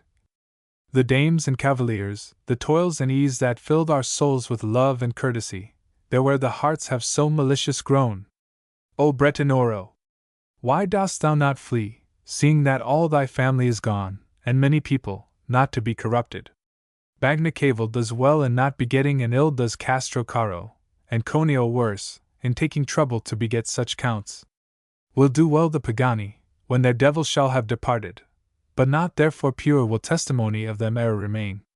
O Ugolin de Fantoli, secure thy name is, since no longer is awaited one who, degenerating, can obscure it. But go now, Tuscan, for it now delights me to weep far better than it does to speak, so much has our discourse my mind distressed. We were aware that those beloved souls heard us depart, therefore, by keeping silent, they made us of our pathway confident. When we became alone by going onward, thunder, when it doth cleave the air, appeared a voice, that counter to us came, exclaiming, Shall slay me whosoever findeth me, and fled as the reverberation dies if suddenly the cloud asunder bursts. As soon as hearing had a truce from this, behold another, with so great a crash, that it resembled thunderings following fast. I am Aglaurus, who became a stone, and then, to press myself close to the poet, I backward, and not forward, took a step. Already on all sides the air was quiet, and said he to me, That was the hard curb that ought to hold a man within his bounds. But you take in the bait so that the hook of the old adversary draws you to him, and hence availeth little curb or call. The heavens are calling you, and will around you, displaying to you their eternal beauties, and still your eye is looking on the ground. Whence he, who all discerns, chastises you. Purgatorio, Canto 15. As much as twixt the close of the third hour and dawn of day appeareth of that sphere which I in fashion of a child is playing, so much it now appeared, towards the night, was of his course remaining to the sun. There it was evening, and 'twas midnight here. And the rays smote the middle of our faces, because by us the mount was so encircled, that straight towards the west we now were going. When I perceived my forehead overpowered beneath the splendor far more than at first, and stupor were to me the things unknown. Whereat towards the summit of my brow I raised my hands, and made myself the visor which the excessive glare diminishes. As when from off the water or a mirror the sunbeam leaps unto the opposite side, ascending upward in the selfsame measure, that it descends and deviates as far from falling of a stone in line direct, as demonstrate experiment and art. So it appeared to me that by a light refracted there before me I was smitten, on which account my sight was swift to flee. What is that, Father sweet, from which I cannot so fully screen my sight that it avail me? Said I. And seems towards us to be moving? Marvel thou not, if dazzled thee as yet the family of heaven. He answered me. An angel 'tis, who comes to invite us upward. Soon will it be, that to behold these things shall not be grievous, but delightful to thee as much as nature fashioned thee to feel. When we had reached the angel Benedict, with joyful voice he said, Here enter into stairway far less steep than are the others. We mounting were, already thence departed, and beaty misericords was behind us sung. Rejoice, thou that o'ercomest! My master and myself, we two alone were going upward, and I thought, in going, some profit to acquire from words of his. And I to him directed me, thus asking, What did the spirit of Romagna mean, mentioning interdict and partnership? Whence he to me, Of his own greatest failing he knows the harm, and therefore wonder not if he reprove us, that we less may rue it. Because are thither pointed your desires, whereby companionship each share is lessened, envy doth ply the bellows to your sighs. But if the love of the supernal sphere should upwardly direct your aspiration, there would not be that fear within your breast. For there, as much the more as one says our, so much the more of good each one possesses, and more of charity in that cloister burns. I am more hungering to be satisfied, I said, than if I had before been silent, and more of doubt within my mind I gather. How can it be, that boon distributed the more possessors can more wealthy make therein, than if by few it be possessed? And he to me, Because thou fixest still thy mind entirely upon earthly things, thou pluckest darkness from the very light. That goodness infinite and ineffable which is above there, runneth unto love, as to a lucid body comes the sunbeam. So much it gives itself as it finds ardor, so that as far as charity extends, o'er it increases the eternal valor. And the more people thitherward aspire, more are there to love well, and more they love there, and, as a mirror, one reflects the other. And if my reasoning appease thee not, thou shalt see Beatrice, and she will fully take from thee this and every other longing. Endeavor, then, that soon may be extinct, as are the two already, the 5 wounds that close themselves again by being painful. Even as I wished to say, Thou dost appease me. I saw that I had reached another circle, so that my eager eyes made me keep silence. There it appeared to me that in a vision ecstatic on a sudden I was wrapped, and in a temple many persons saw. And at the door a woman, with the sweet behavior of a mother, saying, Son, why in this manner hast thou dealt with us? Lo, sorrowing, thy father and myself were seeking for thee. And as here she ceased, that which appeared at first had disappeared. Then I beheld another with those waters adown her cheeks which grief distills whenever from great disdain of others it is born. And saying, If of that city thou art Lord, for whose name was such strife among the gods, and whence doth every science scintillate, avenge thyself on those audacious arms that clasped our daughter, O Pisistratus.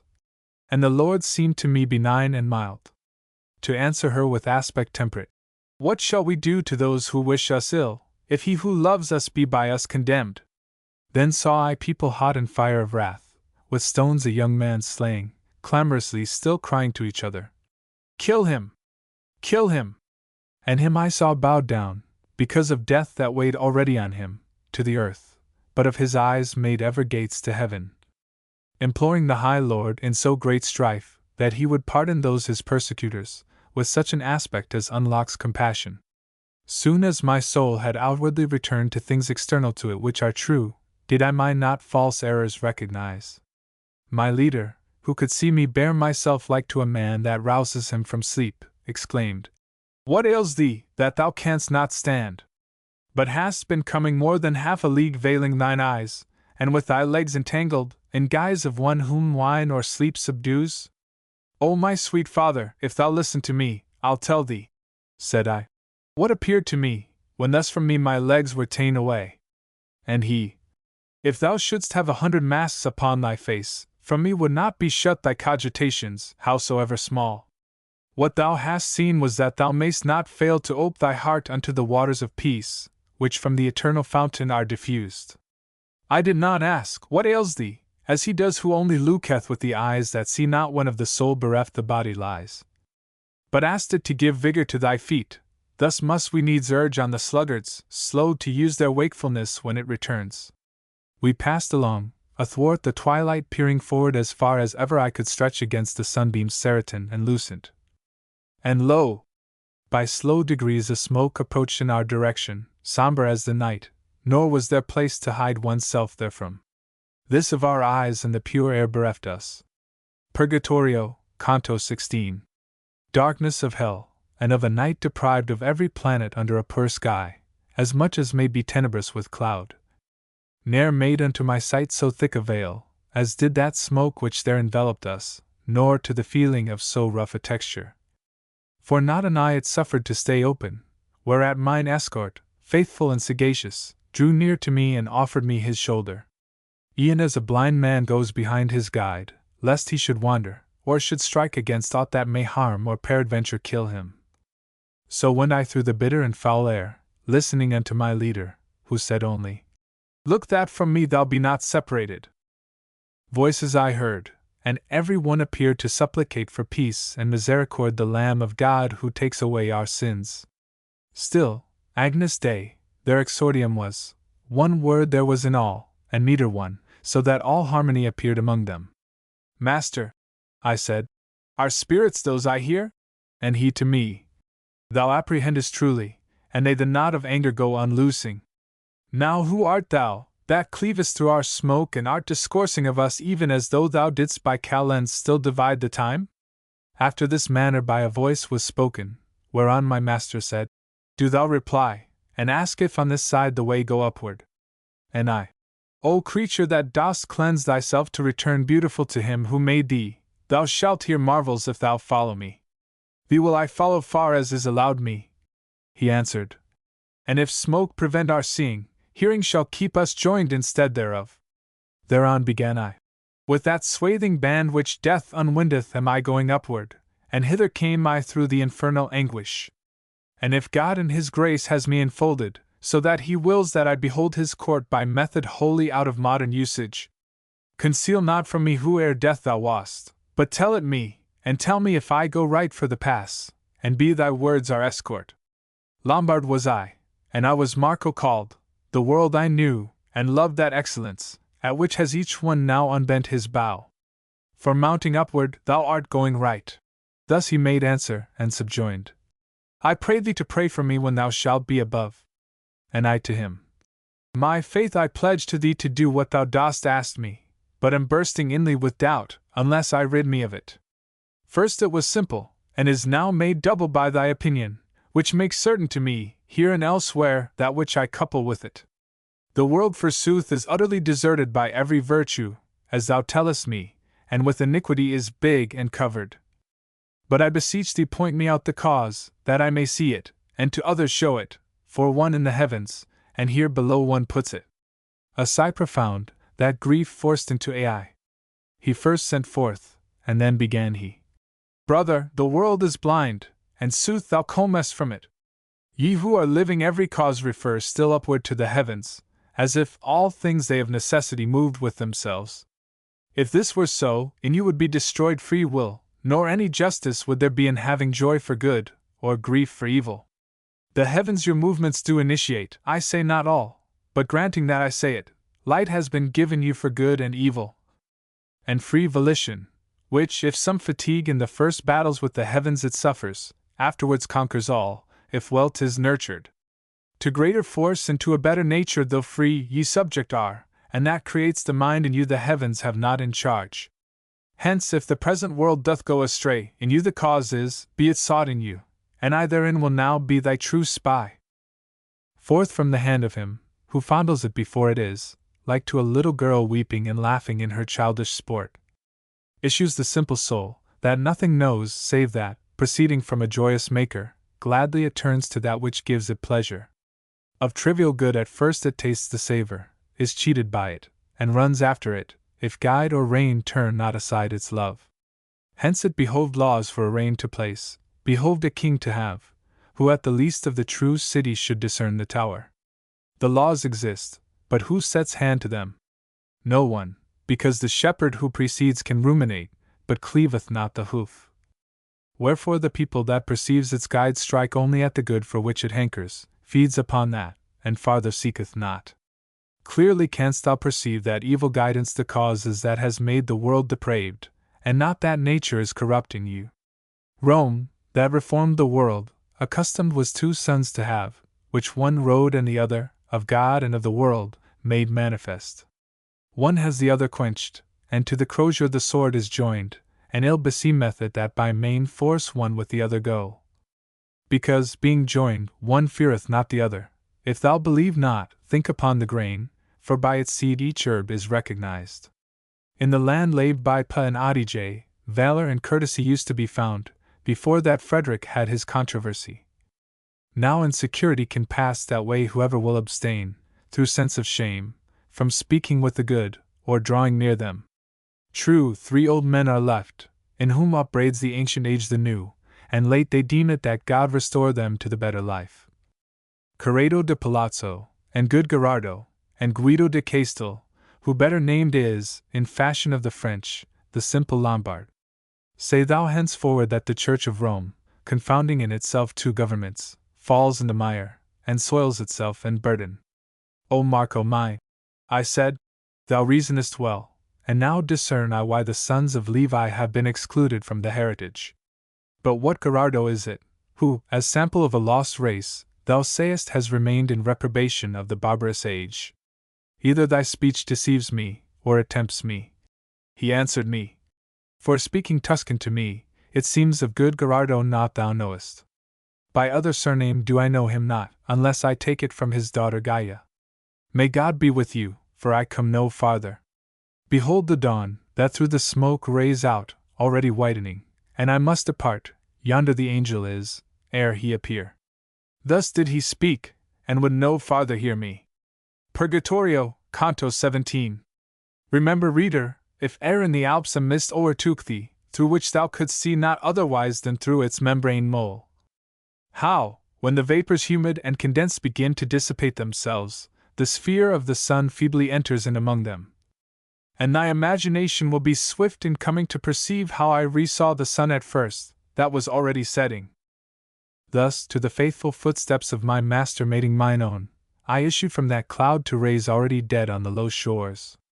O thou, imagination, that dost steal us so from without sometimes, that man perceives not, although around may sound 1,000 trumpets. Who moveth thee, if sense impel thee not? Moves thee a light, which in the heaven takes form by self, or by a will that downward guides it. Of her impiety, who changed her form into the bird that most delights in singing, in my imagining appeared the trace.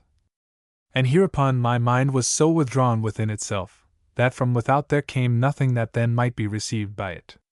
Then reigned within my lofty fantasy one crucified, disdainful and ferocious in countenance, and even thus was dying. Around him were the great Ahasuerus, Esther his wife, and the just Mordecai, who was in word and action so entire. And even as this image burst asunder of its own self, in fashion of a bubble in which the water it was made of fails, there rose up in my vision a young maiden bitterly weeping, and she said, O Queen, why hast thou wished in anger to be naught? Thou slain thyself, Lavinia not to lose, now hast thou lost me. I am she who mourns, mother, at thine heir at another's ruin. As sleep is broken, when upon a sudden new light strikes in upon the eyelids closed, and broken quivers ere it dieth wholly. So this imagining of mine fell down as soon as the effulgence smote my face, greater by far than what is in our wont. I turned me round to see where I might be, when said a voice, "Here is the passage up," which from all other purposes removed me, and made my wish so full of eagerness to look and see who was it that was speaking, it never rests till meeting face to face. But as before the sun, which quells the sight, and in its own excess its figure veils, even so my power was insufficient here. This is a Spirit divine, who in the way of going up directs us without asking, and who with his own light himself conceals. He does with us as man doth with himself, for he who sees the need, and waits the asking, malignly leans already towards denial. Accord we now our feet to such inviting, let us make haste to mount ere it grow dark, for then we could not till the day return. Thus my conductor said, and I and he together turned our footsteps to a stairway, and I, as soon as the first step I reached, near me perceived a motion as of wings, and fanning in the face, and saying, "Vidi pacifici, who are without ill anger." Already over us were so uplifted the latest sunbeams, which the night pursues, that upon many sides the stars appeared. "O manhood mine, why dost thou vanish so?" I said within myself, for I perceived the vigor of my legs was put in truce. We at the point were where no more ascends the stairway upward, and were motionless, even as a ship, which at the shore arrives.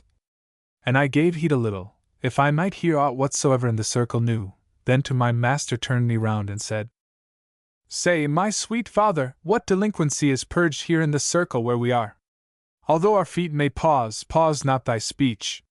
And he to me, "The love of good, remiss in what it should have done, is here restored, here plied again the ill-belated oar. But still more openly to understand, turn unto me thy mind, and thou shalt gather some profitable fruit from our delay. Neither creator nor a creature ever, son," he began, "was destitute of love natural or spiritual, and thou knowest it. The natural was ever without error, but ere the other may by evil object, or by too much, or by too little vigor. While in the first it well directed is, and in the second moderates itself, it cannot be the cause of sinful pleasure. But when to ill it turns, and with more care or lesser than it ought, runs after good, gainst the Creator works his own creation. Hence thou mayst comprehend that love must be the seed within yourselves of every virtue, and every act that merits punishment. Now inasmuch as never from the welfare of its own subject can love turn its sight, from their own hatred all things are secure. And since we cannot think of any being standing alone, nor from the first divided, of hating him is all desire cut off. Hence if, discriminating, I judge well, the evil that one loves is of one's neighbor, and this is born in three modes in your clay. There are, who, by abasement of their neighbor, hope to excel, and therefore only long that from his greatness he may be cast down. There are, who power, grace, honor, and renown fear they may lose because another rises, thence are so sad that the reverse they love. And there are those whom injury seems to chafe, so that it makes them greedy for revenge, and such must needs shape out another's harm. This threefold love is wept for down below, now of the other will I have thee here, that runneth after good with measure faulty. Each one confusedly a good conceives wherein the mind may rest, and longeth for it, therefore to overtake it each one strives. If languid love to look on this attract you, or in attaining unto it, this cornice, after just penitence, torments you for it. There's other good that does not make man happy, 'tis not felicity, 'tis not the good essence, of every good the fruit and root. The love that yields itself too much to this above us is lamented in three circles, but how tripartite it may be described. I say not, that thou seek it for thyself. Purgatorio, Canto 18.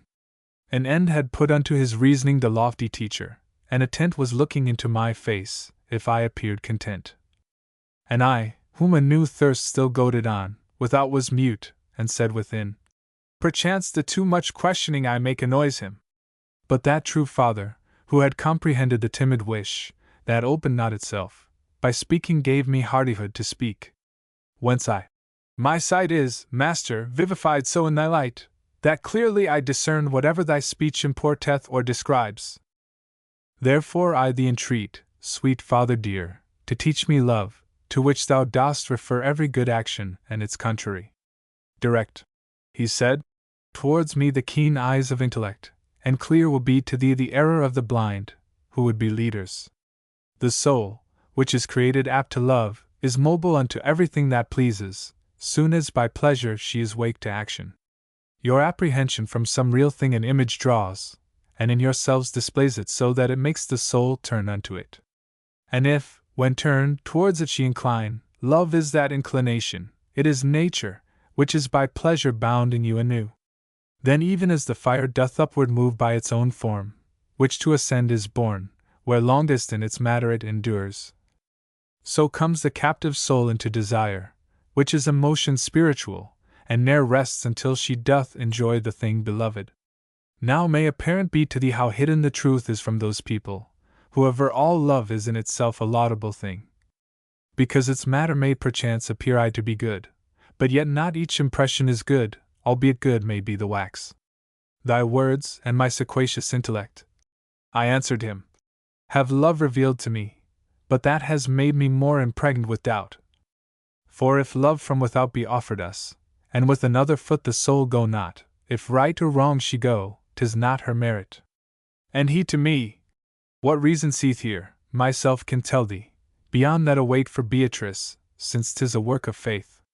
Every substantial form, that segregate from matter is, and with it is united, specific power has in itself collected, which without act is not perceptible, nor shows itself except by its effect, as life does in a plant by the green leaves.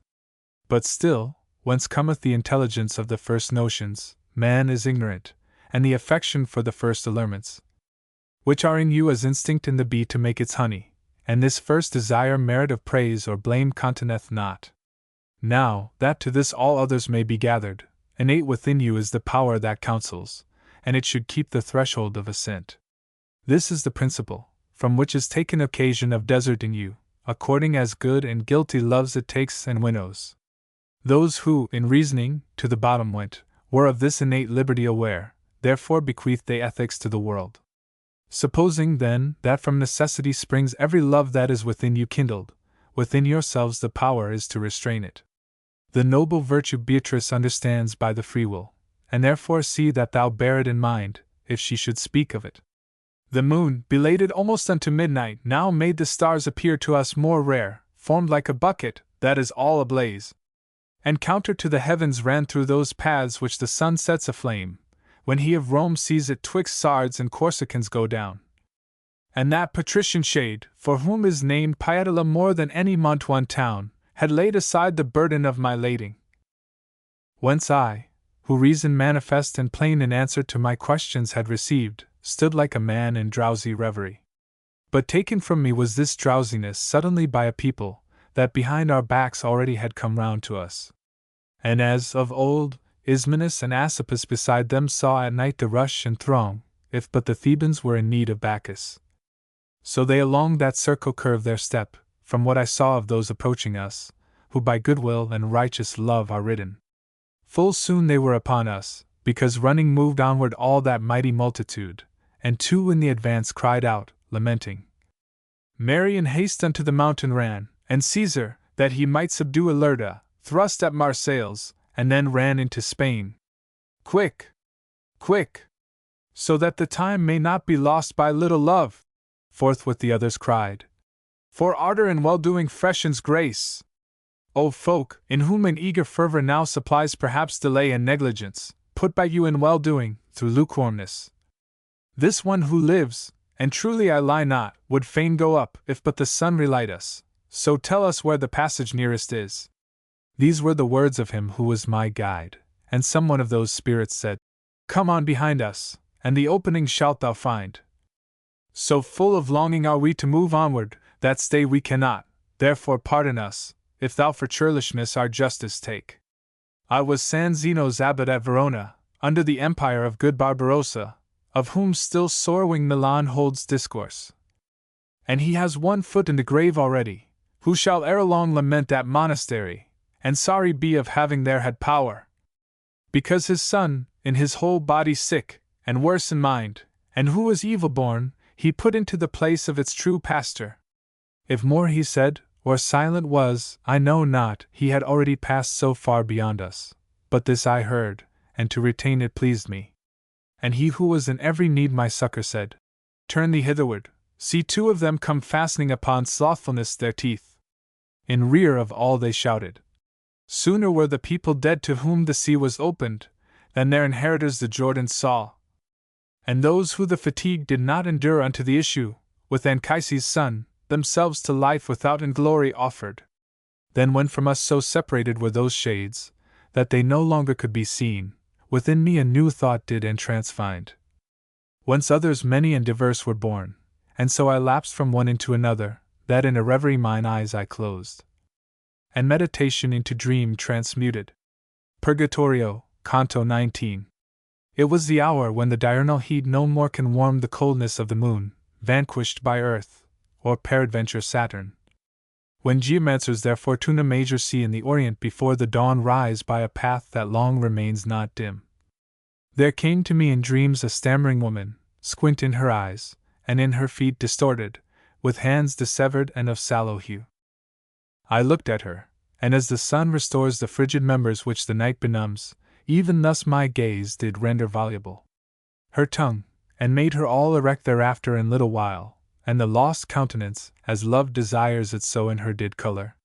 When in this wise she had her speech unloosed, she gone to sing so, that with difficulty could I have turned my thoughts away from her. I am, she sang, I am the siren sweet who mariners amid the main unman, so full am I of pleasantness to hear.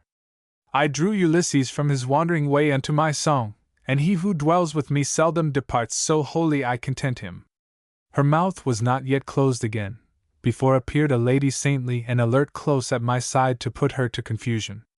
Virgilius, O Virgilius! Who is this?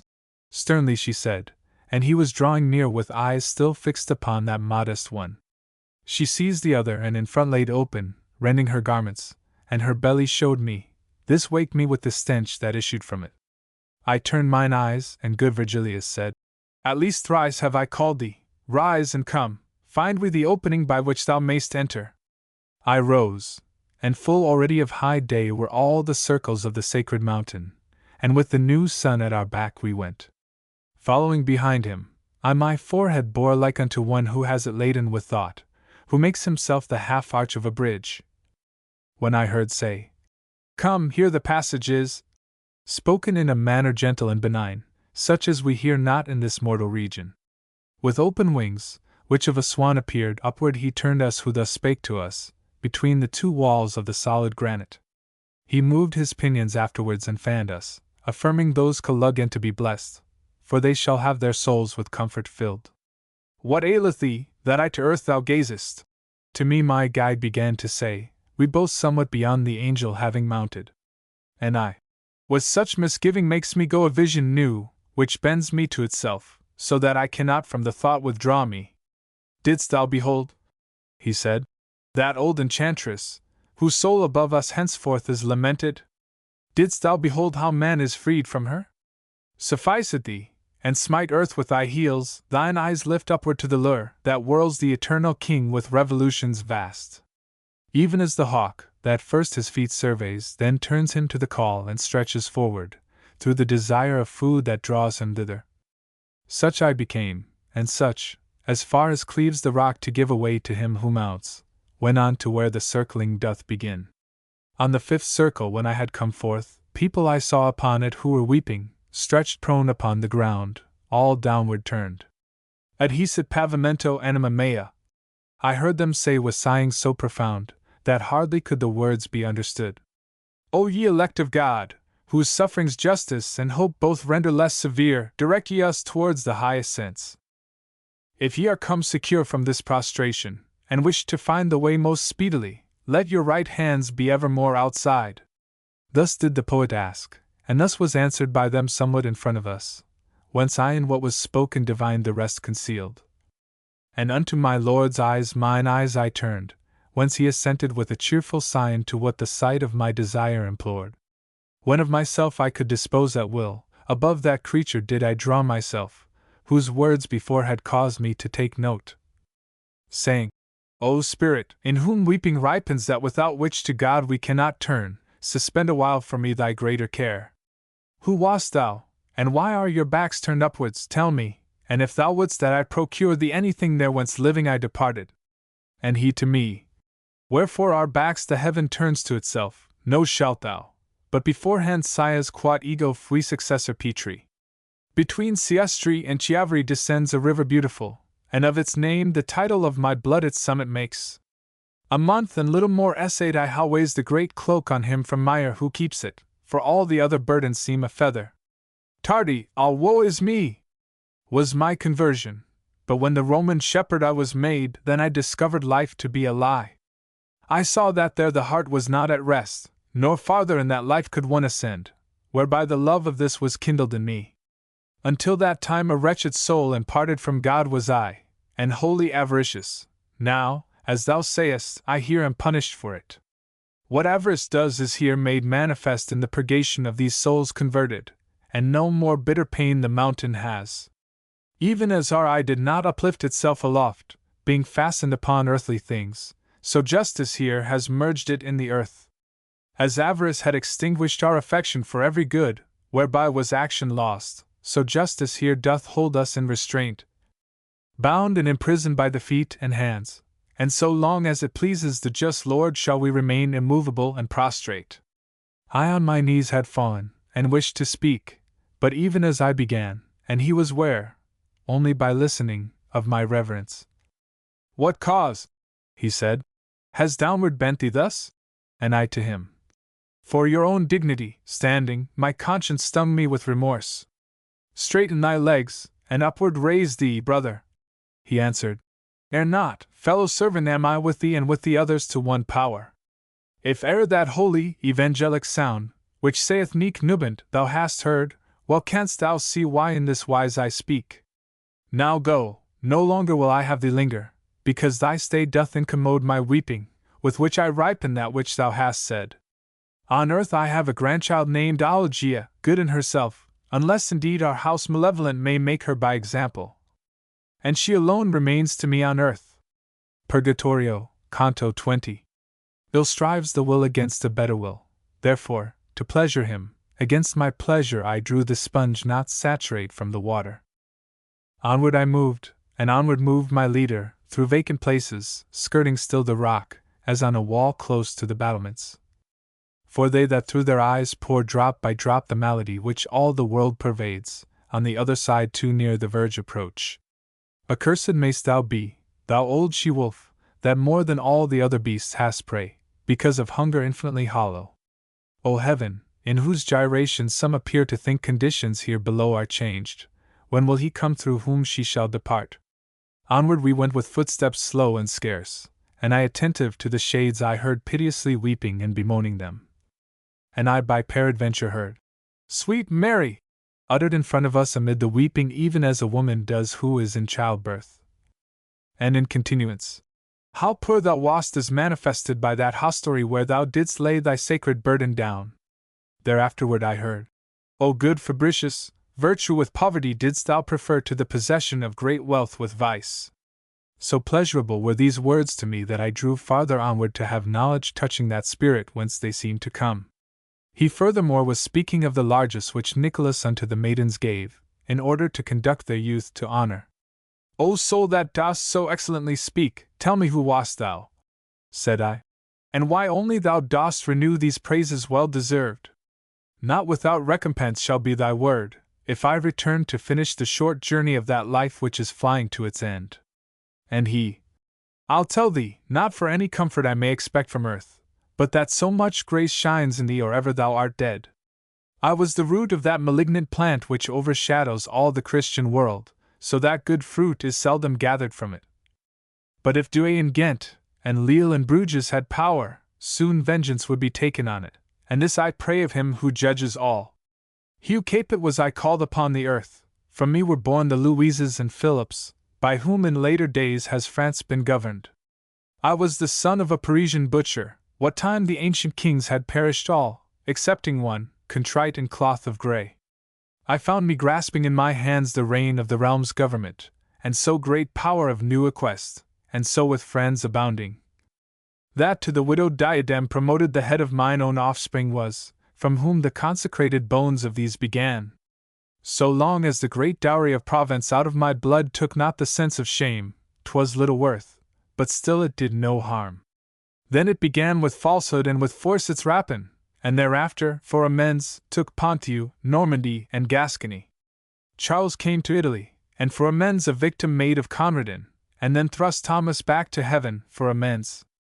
A time I see, not very distant now, which draweth forth another Charles from France, the better to make known both him and his.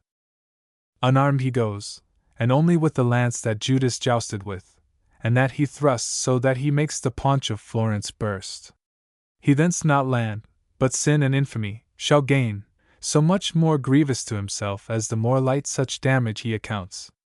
The other, now gone forth, ta'en in his ship, see I his daughter sell, and chaffer for her as corsairs do with other female slaves.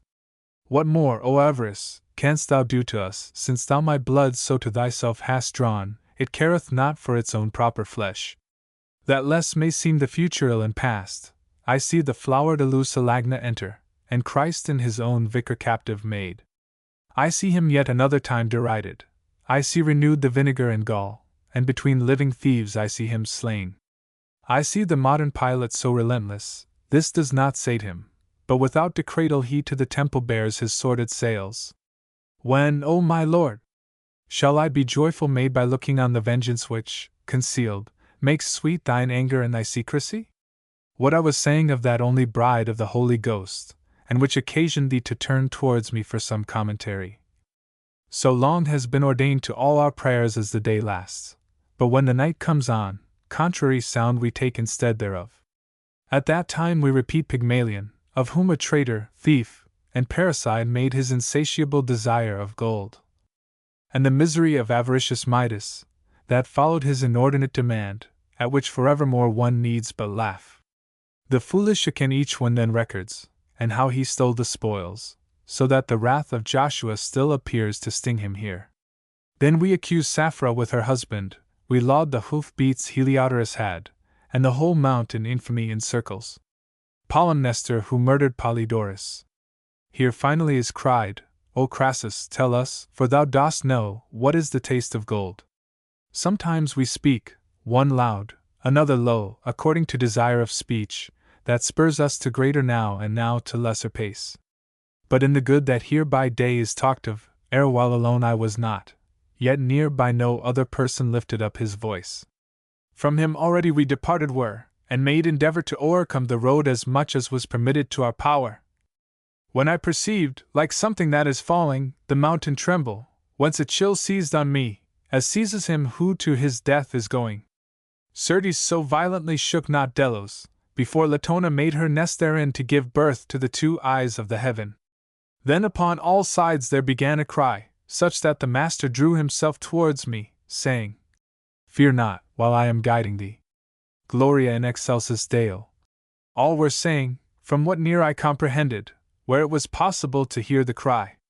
We paused immovable and in suspense, even as the shepherds who first heard that song, until the trembling ceased, and it was finished.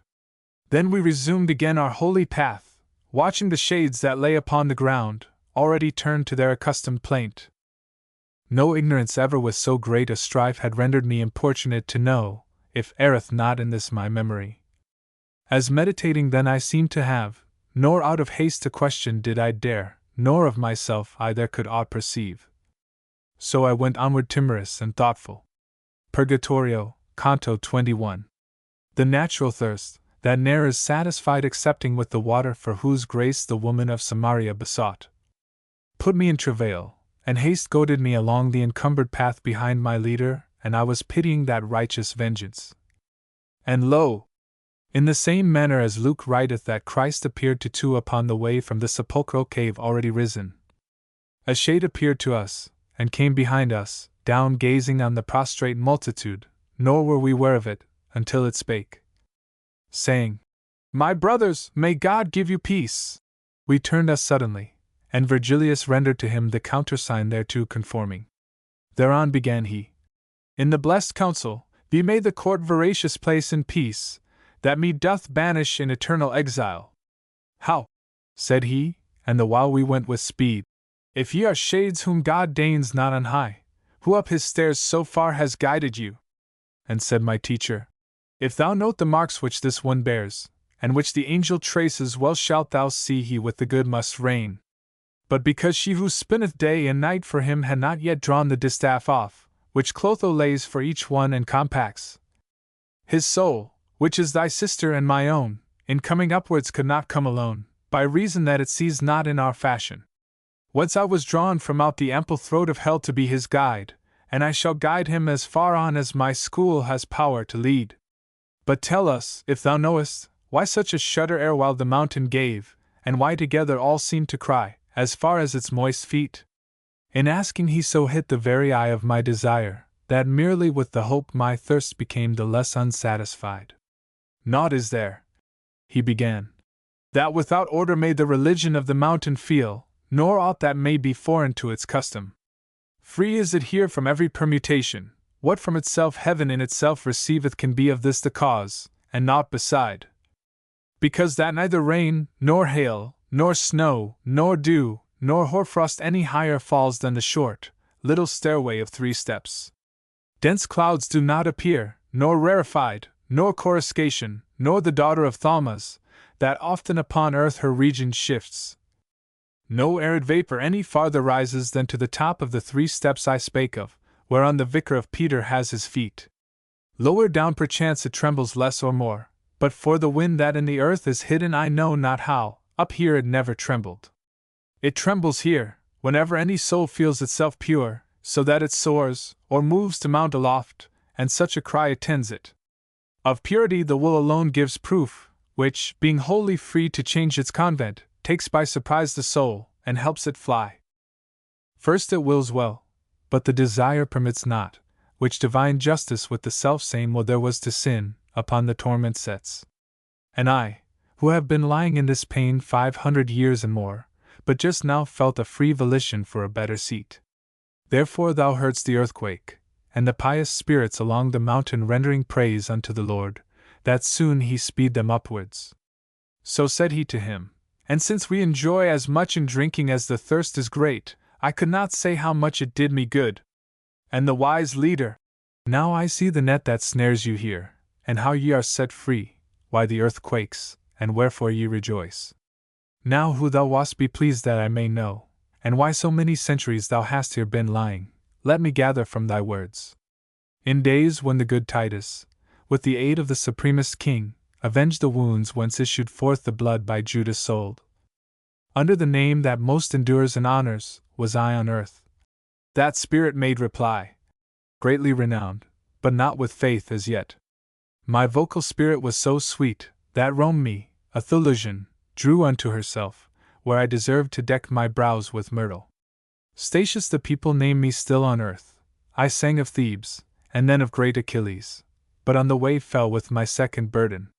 The seeds unto my ardor were the sparks of that celestial flame which heated me, whereby more than 1,000 have been fired. Of the Aeneid speak I, which to me a mother was, and was my nurse in song. Without this weighed I not a drachma's weight. And to have lived upon the earth what time Virgilius lived, I would accept one son more than I must ere issuing from my ban. These words towards me made Virgilius turn with looks that in their silence said, Be silent, but yet the power that wills cannot do all things. For tears and laughter are such pursuivants unto the passion from which each springs forth, in the most truthful least the will they follow. I only smiled, as one who gives the wink, whereat the shade was silent, and it gazed into mine eyes, where most expression dwells. And, as thou well mayst consummate a labor so great, it said, Why did thy face just now display to me the lightning of a smile? Now am I caught on this side and on that, one keeps me silent, one to speak conjures me, wherefore I sigh, and I am understood. Speak, said my master, and be not afraid of speaking, but speak out, and say to him what he demands with such solicitude. Whence thou peradventure marvellest, O antique spirit, at the smile I gave, but I will have more wonder seize upon thee. This one, who guides on high these eyes of mine, is that Virgilius, from whom thou didst learn to sing aloud of men and of the gods. If other cause thou to my smile imputedst, abandon it as false, and trust it was those words which thou hast spoken concerning him. Already he was stooping to embrace my teacher's feet, but he said to him, Brother, do not, for shade thou art, and shade beholdest. And he uprising, Now canst thou the sum of love which warms me to thee comprehend, when this our vanity I disremember, treating a shadow as substantial thing. Purgatorio, Canto 22. Already was the angel left behind us, the angel who to the 6th round had turned us, having erased one mark from off my face. And those who have in justice their desire had said to us, Beatty, in their voices, with Cedio, and without more ended it. And I, more light than through the other passes, went onward so, that without any labor I followed upward the swift-footed spirits. When thus Virgilius began, The love kindled by virtue I another kindles, provided outwardly its flame appear. Hence from the hour that Juvenal descended among us into the infernal limbo, who made apparent to me thy affection, my kindliness towards thee was as great as ever bound one to an unseen person, so that these stairs will now seem short to me. But tell me, and forgive me as a friend, if too great confidence let loose the rein, and as a friend now hold discourse with me. How was it possible within thy breast for avarice to find place, mid so much wisdom as thou wast filled with by thy diligence? These words excited Statius at first somewhat to laughter. Afterward he answered, Each word of thine is love's dear sign to me. Verily oftentimes do things appear which give fallacious matter to our doubts, instead of the true causes which are hidden. Thy question shows me thy belief to be that I was niggard in the other life, it may be from the circle where I was. Therefore know thou, that avarice was removed too far from me, and this extravagance thousands of lunar periods have punished. And were it not that I my thoughts uplifted, when I the passage heard where thou exclaimest, as if indignant, unto human nature, To what impellest thou not, O cursed hunger of gold, the appetite of mortal men, revolving I should feel the dismal joustings. Then I perceived the hands could spread too wide their wings in spending, and repented me as well of that as of my other sins. How many with shorn hair shall rise again because of ignorance, which from this sin cuts off repentance living and in death? And know that the transgression which rebuts by direct opposition any sin together with it here its verdure dries. Therefore if I have been among that folk which mourns its avarice, to purify me, for its opposite has this befallen me. Now when thou sangest the relentless weapons of the twofold affliction of Jocasta, the singer of the songs bucolic said, From that which Clio there with thee preludes, it does not seem that yet had made thee faithful that faith without which no good works suffice. If this be so, what candles or what sun scattered thy darkness so that thou didst trim thy sails behind the fishermen thereafter? And he to him, Thou first directedst me towards Parnassus, in its grots to drink, and first concerning God didst me enlighten. Thou didst as he who walketh in the night, who bears his light behind, which helps him not, but wary makes the persons after him. When thou didst say, The age renews itself, justice returns, and man's primeval time, and a new progeny descends from heaven. Through thee I poet was, through thee a Christian, but that thou better see what I design, to color it will I extend my hand. Already was the world in every part pregnant with the true creed, disseminated by messengers of the eternal kingdom. And thy assertion, spoken of above, with the new preachers was in unison, whence I to visit them the custom took. Then they became so holy in my sight that, when Domitian persecuted them, not without tears of mine were their laments. And all the while that I on earth remained, them I befriended, and their upright customs made me disparage all the other sects. And ere I led the Greeks unto the rivers of Thebes, in poetry I was baptized, but out of fear was covertly a Christian. For a long time professing paganism, and this lukewarmness caused me the fourth circle to circuit round more than 4 centuries. Thou, therefore, who hast raised the covering that hid from me whatever good I speak of, while in ascending we have time to spare, tell me, in what place is our friend Terentius, Caecilius, Plautus, Varro, if thou knowest, tell me if they are damned, and in what alley. These, Persius and myself, and others many, replied my leader. With that Grecian are whom more than all the rest the Muses suckled. In the first circle of the prison blind, oft-times we of the mountain hold discourse which has our nurses ever with itself. Euripides is with us, Antiphon, Simonides, Agtho, and many other Greeks who of old their brows with laurel decked. There some of thine own people may be seen, Antigone, Deiphile and Argia, and there Ismene mournful as of old. There she is seen who pointed out Longia, there is Tiresias' daughter, and there Thetis, and there Didamia with her sisters. Silent already were the poets both, attent once more in looking round about, from the ascent and from the walls released. And 4 handmaidens of the day already were left behind, and at the pole the 5th was pointing upward still its burning horn. What time, my guide? I think that towards the edge our dexter shoulders it behoves us turn, circling the mount as we are wont to do. Thus in that region custom was our ensign, and we resumed our way with less suspicion for the assenting of that worthy soul.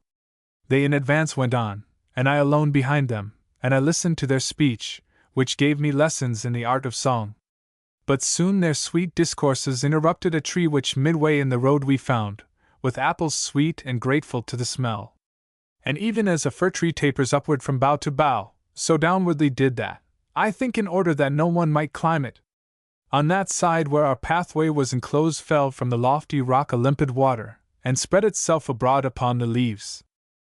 The poets twain unto the tree drew near, and from among the foliage a voice cried, Of this food ye shall have scarcity. Then said, More thoughtful Mary was of making the marriage feast complete and honorable, than of her mouth which now for you responds. And for their drink the ancient Roman women with water were content, and Daniel disparaged food, and understanding one. The primal age was beautiful as gold, acorns it made with hunger savorous, and nectar every rivulet with thirst. Honey and locusts were the aliments that fed the Baptist in the wilderness, whence he is glorious, and so magnified. As by the Evangel is revealed to you. Purgatorio, Canto 23. The while among the verdant leaves mine eyes I riveted, as he is wont to do who wastes his life pursuing little birds. My more than father said unto me, Son, come now, because the time that is ordained us more usefully should be apportioned out. I turned my face and no less soon my steps unto the sages, who were speaking so they made the going of no cost to me. And lo!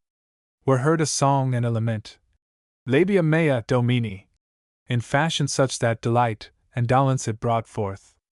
O my sweet father, what is this I hear? Began I, and he answered, Shades that go perhaps the not unloosing of their debt. In the same way that thoughtful pilgrims do, who, unknown people on the road o'ertaking, turn themselves round to them, and do not stop. Even thus, behind us with a swifter motion coming and passing onward, gazed upon us a crowd of spirits silent and devout. Each in his eyes was dark and cavernous, pallid in face, and so emaciate that from the bones the skin did shape itself. I do not think that so timorous Ryan could Erysichthon have been withered up by famine, when most fear he had of it. Thinking within myself I said, Behold, this is the folk who lost Jerusalem, when Mary made a prey of her own son. Their sockets were like rings without the gems. Whoever in the face of men reads Omo might well in these have recognized them. Who would believe the odor of an apple, begetting longing, could consume them so, and that of water, without knowing how? I still was wondering what so famished them, for the occasion not yet manifest of their emaciation and sad squalor. And lo! From out the hollow of his head his eyes a shade turned on me, and looked keenly, then cried aloud, What grace to me is this! Never should I have known him by his look, but in his voice was evident to me that which his aspect had suppressed within it. This spark within me wholly re-enkindled my recognition of his altered face, and I recalled the features of Phorese. Ah, do not look at this dry leprosy, entreated he, which doth my skin discolor, nor at default of flesh that I may have. But tell me truth of thee, and who are those 2 souls, that yonder make for thee an escort? Do not delay in speaking unto me. That face of thine, which dead I once bewept, gives me for weeping now no lesser grief. I answered him, beholding it so changed. But tell me, for God's sake, what thus denudes you? Make me not speak while I am marveling, for ill speaks he who's full of other longings. And he to me, from the eternal council falls power into the water and the tree behind us left, whereby I grow so thin. All of this people who lamenting sing, for following beyond measure appetite and hunger and thirst are here re-sanctified. Desire to eat and drink enkindles in us the scent that issues from the apple tree, and from the spray that sprinkles o'er the verdure. And not a single time alone, this ground encompassing, is refreshed our pain, I say our pain, and ought to say our solace. For the same which doth lead us to the tree which led the Christ rejoicing to say Eli, when with his veins he liberated us. And I to him. For ease, from that day when for a better life thou changed worlds, up to this time 5 years have not rolled round. If sooner were the power exhausted in thee of sinning more, than thee the hour surprised of that good sorrow which to God roots us. How hast thou come up hitherward already? I thought to find thee down there underneath, where time for time doth restitution make. And he to me, thus speedily has led me to drink of the sweet wormwood of these torments, my Nella with her overflowing tears. She with her prayers devout and with her sighs has drawn me from the coast where one awaits, and from the other circles set me free. So much more dear and pleasing is to God my little widow, whom so much I loved, as in good works she is the more alone. For the Barbagia of Sardinia by far more modest in its women is than the Barbagia I have left her in. O brother sweet, what wilt thou have me say? A future time is in my sight already, to which this hour will not be very old, when from the pulpit shall be interdicted to the unblushing womankind of Florence to go about displaying breast and paps. What savages were e'er, what Saracens, who stood in need, to make them covered go, of spiritual or other discipline. But if the shameless women were assured of what swift heaven prepares for them, already wide open would they have their mouths to howl. For if my foresight here deceive me not, they shall be sad ere he has bearded cheeks who now is hushed to sleep with lullaby. O brother, now no longer hide thee from me, see that not only I, but all these people are gazing there, where thou dost veil the sun. Whence I to him. If thou bring back to mind what thou with me hast been and I with thee, the present memory will be grievous still. Out of that life he turned me back who goes in front of me, 2 days agone when round the sister of him yonder showed herself. And to the sun I pointed. Through the deep night of the truly dead has this one led me, with this true flesh, that follows after him. Thence his encouragements have led me up, ascending and still circling round the mount that you doth straighten, whom the world made crooked. He says that he will bear me company, till I shall be where Beatrice will be, there it behoves me to remain without him. This is Virgilius, who thus says to me, and him I pointed at. The other is that shade for whom just now shook every slope. Your realm, that from itself discharges him. Purgatorio, Canto 24. Nor speech the going, nor the going that slackened, but talking we went bravely on, even as a vessel urged by a good wind. And shadows, that appeared things doubly dead, from out the sepulchres of their eyes betrayed wonder at me, aware that I was living. And I, continuing my colloquy, said, peradventure he goes up more slowly than he would do, for other people's sake. But tell me, if thou knowest, where is Picarda? Tell me if any one of note I see among this folk that gazes at me so. My sister, who, twixt beautiful and good, I know not which was more, triumphs rejoicing already in her crown on high Olympus. So said he first, and then, 'Tis not forbidden to name each other here, so milked away is our resemblance by our dieting. This, pointing with his finger, is Buonagiunta of Lucca, and that face beyond him there, more peaked than the others, has held the holy church within his arms. From Tours was he, and purges by his fasting Bolsena's eels and the Vernaccia wine. He named me many others one by one, and all contented seemed at being named, so that for this I saw not one dark look. I saw for hunger bite the empty air Ubaldan dalla Pilau, and Boniface, who with his crook had pastured many people. I saw Messer Marchesi, who had leisure once at Forli for drinking with less dryness, and he was one who ne'er felt satisfied. But as he does who scans, and then doth prize one more than others, did I him of Lucca, who seemed to take most cognizance of me.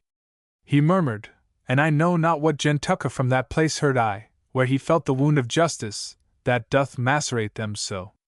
O soul, I said, that seemest so desirous to speak with me, do so that I may hear thee, and with thy speech appease thyself and me. A maid is born, and wears not yet the veil, began he, who to thee shall pleasant make my city, howsoever men may blame it. Thou shalt go on thy way with this provision. If by my murmuring thou hast been deceived, true things hereafter will declare it to thee.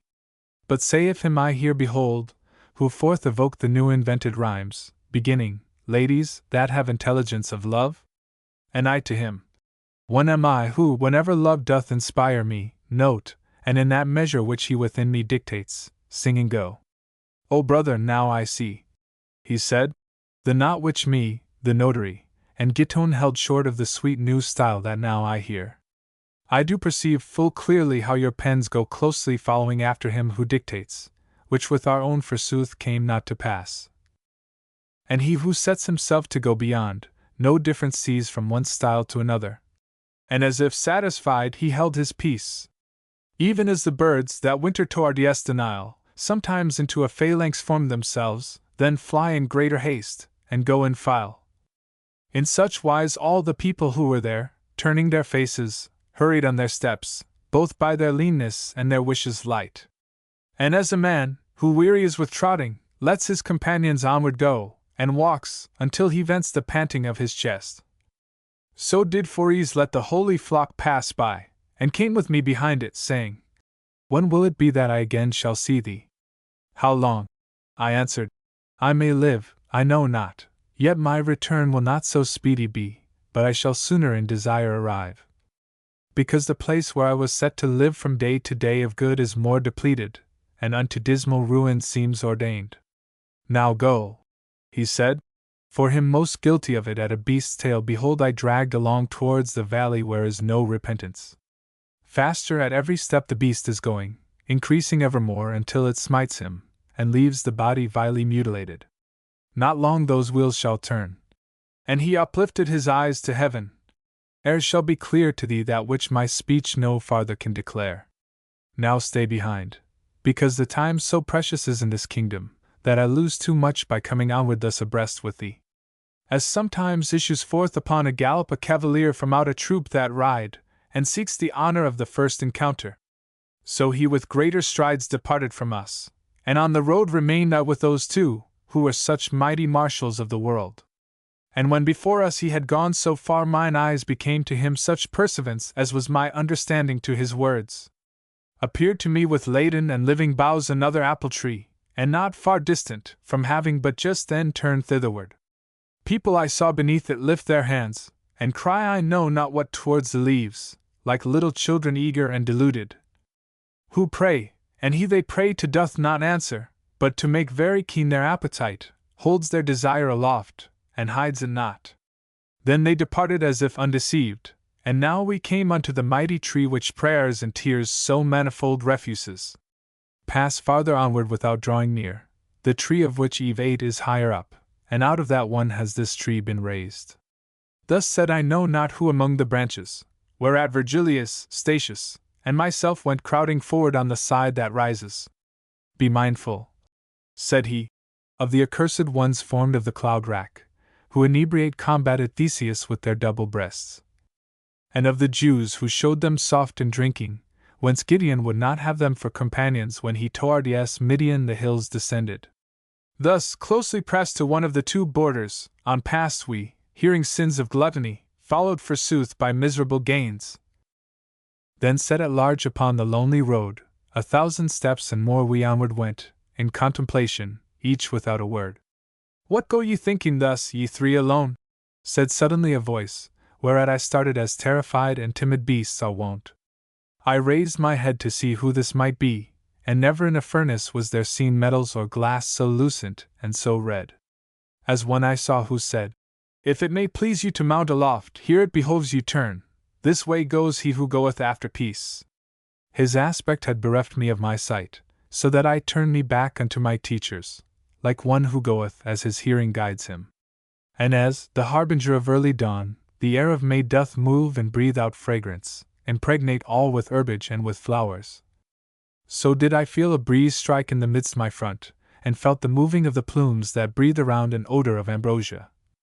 And heard it said, "Blessed are they whom grace so much illumines, that the love of taste excites not in their breasts too great desire, hungering at all times so far as is just." Purgatorio, Canto 25. Now was at the ascent no hindrance brooked, because the sun had his meridian circled to Taurus left, and night to Scorpio.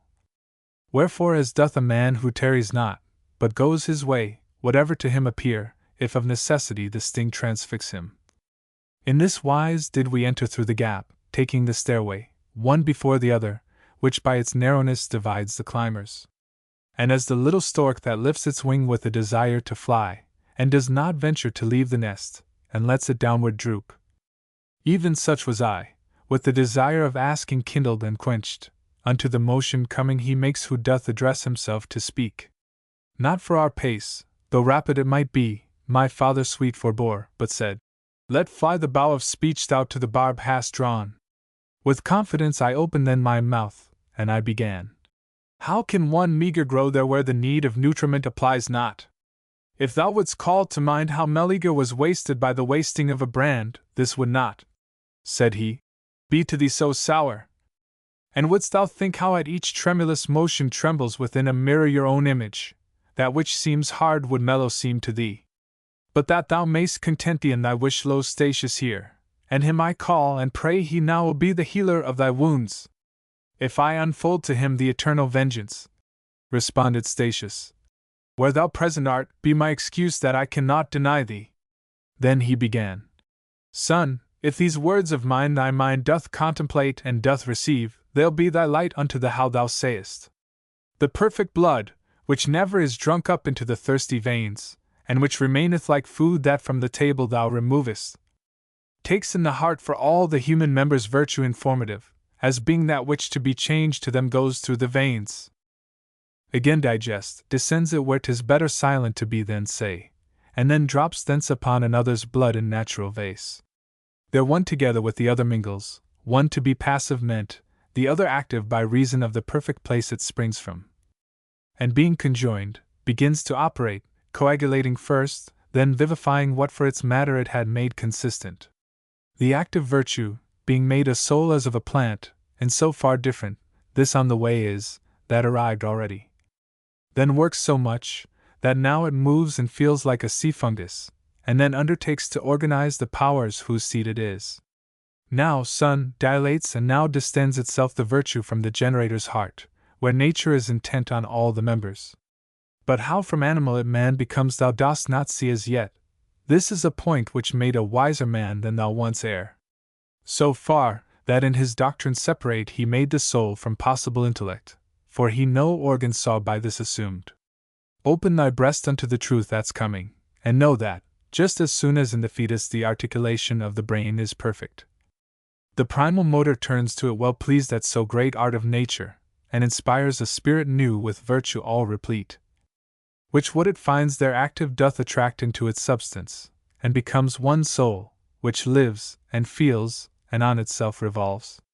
And that thou less may wonder at my word, behold the sun's heat, which becometh wine, joined to the juice that from the vine distills.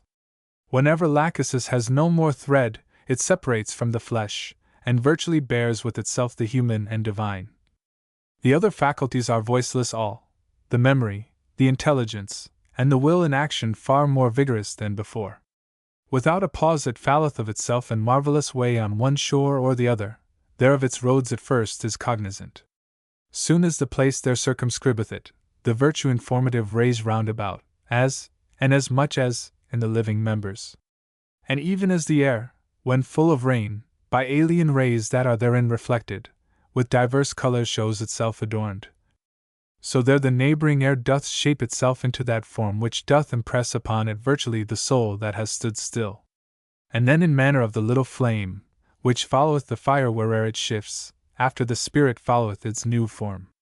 Since afterwards it takes from this its semblance, it is called shade, and thence it organizes thereafter every sense, even to the sight. Thence is it that we speak, and thence we laugh. Thence is it that we form the tears and sighs, that on the mountain thou mayhap hast heard. According as impress us our desires and other affections, so the shade is shaped, and this is cause of what thou wonderest at. And now unto the last of all the circles had we arrived, and to the right hand turned, and were attentive to another care. There the embankment shoots forth flames of fire, and upward doth the cornice breathe a blast that drives them back, and from itself sequesters. Hence we must needs go on the open side, and one by one, and I did fear the fire on this side, and on that the falling down.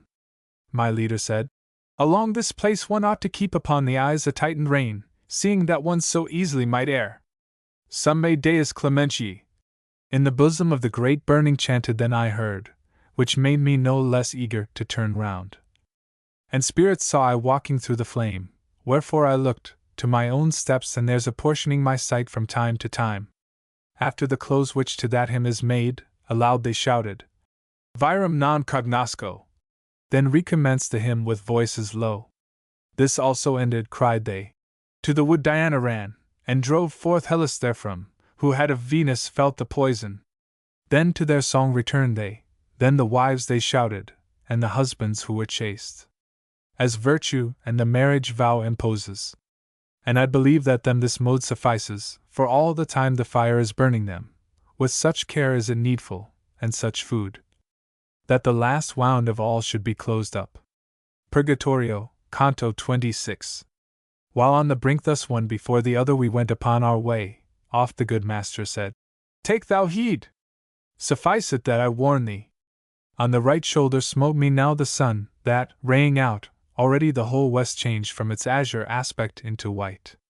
And with my shadow did I make the flame appear more red, and even to such a sign shade saw I many, as they went, give heed. This was the cause that gave them a beginning to speak of me, and to themselves began they to say, That seems not a factitious body.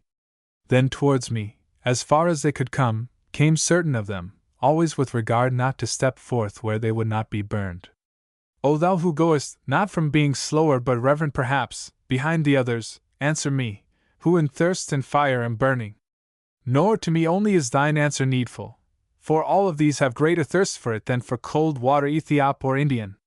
Tell us how is it that thou makest thyself a wall unto the sun, as if thou hadst not entered as yet into the net of death. Thus one of them addressed me, and I straight should have revealed myself, were I not bent on other novelty that then appeared. For through the middle of the burning road there came a people face to face with these, which held me in suspense with gazing at them. There see I hastening upon either side each of the shades, and kissing one another without a pause, content with brief salute. Thus in the middle of their brown battalions muzzle to muzzle one ant meets another perchance to spy their journey, or their fortune. No sooner is the friendly greeting ended, or ever the first footstep passes onward, each one endeavors to outcry the other. The new-come people. Sodom and Gomorrah! The rest. Into the cow Pasiphae enters, so that the bull unto her lust may run. Then as the cranes, that to Riphean mountains might fly in part, and part towards the sands, these of the frost, those of the sun avoidant. One folk is going, and the other coming, and weeping they return to their first songs, and to the cry that most befitteth them. And close to me approached, even as before, the very same who had entreated me, attent to listen in their countenance. I, who their inclination twice had seen, began. O souls secure in the possession, whene'er it may be, of a state of peace. Neither unripe nor ripen have remained my members upon earth, but here are with me with their own blood and their articulations. I go up here to be no longer blind, a lady is above, who wins this grace, whereby the mortal through your world I bring. But as your greatest longing satisfied may soon become, so that the heaven may house you which full of love is, and most amply spreads. Tell me, that I again in books may write it, who are you, and what is that multitude which goes upon its way behind your backs? Not otherwise with wonder is bewildered the mountaineer, and staring round is dumb, when rough and rustic to the town he goes. Then every shade became in its appearance, but when they of their stupor were disburdened, which in high hearts is quickly quieted. Blessed be thou, who of our borderlands, he recommenced who first had questioned us, experience freightest for a better life. The folk that comes not with us have offended in that for which once Caesar, triumphing, heard himself called in contumely queen. Therefore they separate, exclaiming, Sodom, themselves reproving, even as thou hast heard, and add unto their burning by their shame. Our own transgression was hermaphrodite, but because we observed not human law, following like unto beasts our appetite. In our opprobrium by us is read, when we part company, the name of her who bestialized herself in bestial wood. Now knowest thou our acts, and what our crime was. Wouldst thou perchance by name know who we are? There is not time to tell, nor could I do it. Thy wish to know me shall in sooth be granted. I'm Guido Ginicelli, and now purge me, having repented ere the hour extreme. The same that in the sadness of Lycurgus 2 sons became, their mother re-beholding, such I became, but rise not to such height. The moment I heard name himself the father of me and of my betters, who had ever practiced the sweet and gracious rhymes of love. And without speech and hearing thoughtfully for a long time I went, beholding him, nor for the fire did I approach him nearer. When I was fed with looking, utterly myself I offered ready for his service, with affirmation that compels belief. And he to me, Thou leavest footprints such in me, from what I hear, and so distinct, Lethe cannot efface them, nor make dim. But if thy words just now the truth have sworn, tell me what is the cause why thou displayest in word and look that dear thou holdest me. And I to him, Those dulcet lays of yours which, long as shall endure our modern fashion, shall make forever dear their very ink. O brother, said he whom I point out, and here he pointed at a spirit in front, was of the mother tongue a better smith. Verses of love and proses of romance, he mastered all, and let the idiots talk, who think the Lemison surpasses him. To clamor more than truth they turn their faces, and in this way establish their opinion, ere art or reason has by them been heard. Thus many ancients with Giton did, from cry to cry still giving him applause, until the truth has conquered with most persons. Now, if thou hast such ample privilege 'tis granted thee to go unto the cloister wherein is Christ the abbot of the college. To him repeat for me a paternoster, so far as needful to us of this world, where power of sinning is no longer ours. Then, to give place perchance to one behind, whom he had near, he vanished in the fire as fish in water going to the bottom. I moved a little toward him pointed out, and said that to his name my own desire an honorable place was making ready. He of his own free will began to say, Tan em abilis vaster cortes de man, que je n'en puisque I will a vas cobrier.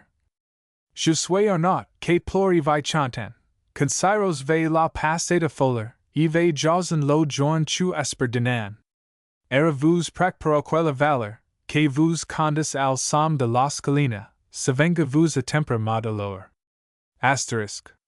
Then hid him in the fire that purifies them. Asterisk. So pleases me your courteous demand, I cannot and I will not hide me from you. I am Arnott, who weep and singing go, contrite I see the folly of the past, and joyous see the hope for day before me. Therefore do I implore you, by that power which guides you to the summit of the stairs, be mindful to assuage my suffering. Purgatorio, Canto 27. As when he vibrates forth his earliest rays, in regions where his Maker shed his blood, the Ebro falling under lofty Libra, and waters in the Ganges burnt with noon, so stood the sun, hence was the day departing, when the glad angel of God appeared to us. Outside the flame he stood upon the verge, and chanted forth, Beati Mundo chord, in voice by far more living than our own. Then, no one farther goes, souls sanctified, if first the fire bite not, within it enter, and be not deaf unto the song beyond. When we were close beside him thus he said, Wherefore e'en such became I, when I heard him, as he is who is put into the grave. Upon my clasped hands I straightened me, scanning the fire, and vividly recalling the human bodies I had once seen burned. Towards me turned themselves my good conductors, and unto me Virgilius said, My son, here may indeed be torment, but not death. Remember thee, remember. And if I on Geryon have safely guided thee, what shall I do now I am nearer God? Believe for certain, shouldst thou stand a full millennium in the bosom of this flame, it could not make thee bald a single hair. And if perchance thou think that I deceive thee, draw near to it, and put it to the proof with thine own hands upon thy garment's hem. Now lay aside all fear, turn hitherward, and onward come securely. And I still motionless, and gainst my conscience. Seeing me stand still motionless and stubborn, somewhat disturbed, he said, Now look thou, son, twixt Beatrice and thee there is this wall. As at the name of this be op at his lids the dying Pyramus, and gazed upon her, what time the mulberry became vermilion. Even thus, my obduracy being softened, I turned to my wise guide, hearing the name that in my memory evermore is welling. Whereat he wagged his head, and said, How now? Shall we stay on this side? Then smiled as one does at a child who's vanquished by an apple. Then into the fire in front of me he entered, beseeching Statius to come after me, who a long way before divided us. When I was in it, into molten glass I would have cast me to refresh myself, so without measure was the burning there. And my sweet father, to encourage me, discoursing still of Beatrice, went on, saying, Her eyes I seem to see already. A voice, that on the other side was singing, directed us, and we, attent alone on that, came forth where the ascent began. Then I, Benedicti Patris Mei, sounded within a splendor, which was there such it o'ercame me, and I could not look. The sun departs, it added, and night cometh, tarry ye not, but onward urge your steps, so long as yet the west becomes not dark. Straight forward through the rock the path ascended in such a way that I cut off the rays before me of the sun, that now was low. And a few stairs we yet had made essay, ere by the vanished shadow the sun setting behind us we perceived, I and my sages. And ere in all its parts immeasurable the horizon of one aspect had become, and night her boundless dispensation held. Each of us of a stair had made his bed, because the nature of the mount took from us the power of climbing, more than the delight. Even as in ruminating passive grow the goats, who have been swift and venturesome upon the mountain tops ere they were fed. Hushed in the shadow, while the sun is hot, watched by the herdsman, who upon his staff is leaning, and in leaning tendeth them.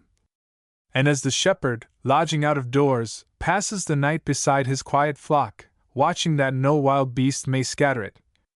Such at that hour were we, all three of us, I like the goat, and like the herdsman they, begirt on this side and on that by rocks. Little could there be seen of things without, but through that little I beheld the stars more luminous and larger than their wont. Thus ruminating, and beholding these, sleep seized upon me, sleep, that oftentimes before a deed is done has tidings of it. It was the hour, I think, when from the east first on the mountain Cytherea beamed, who with the fire of love seems always burning.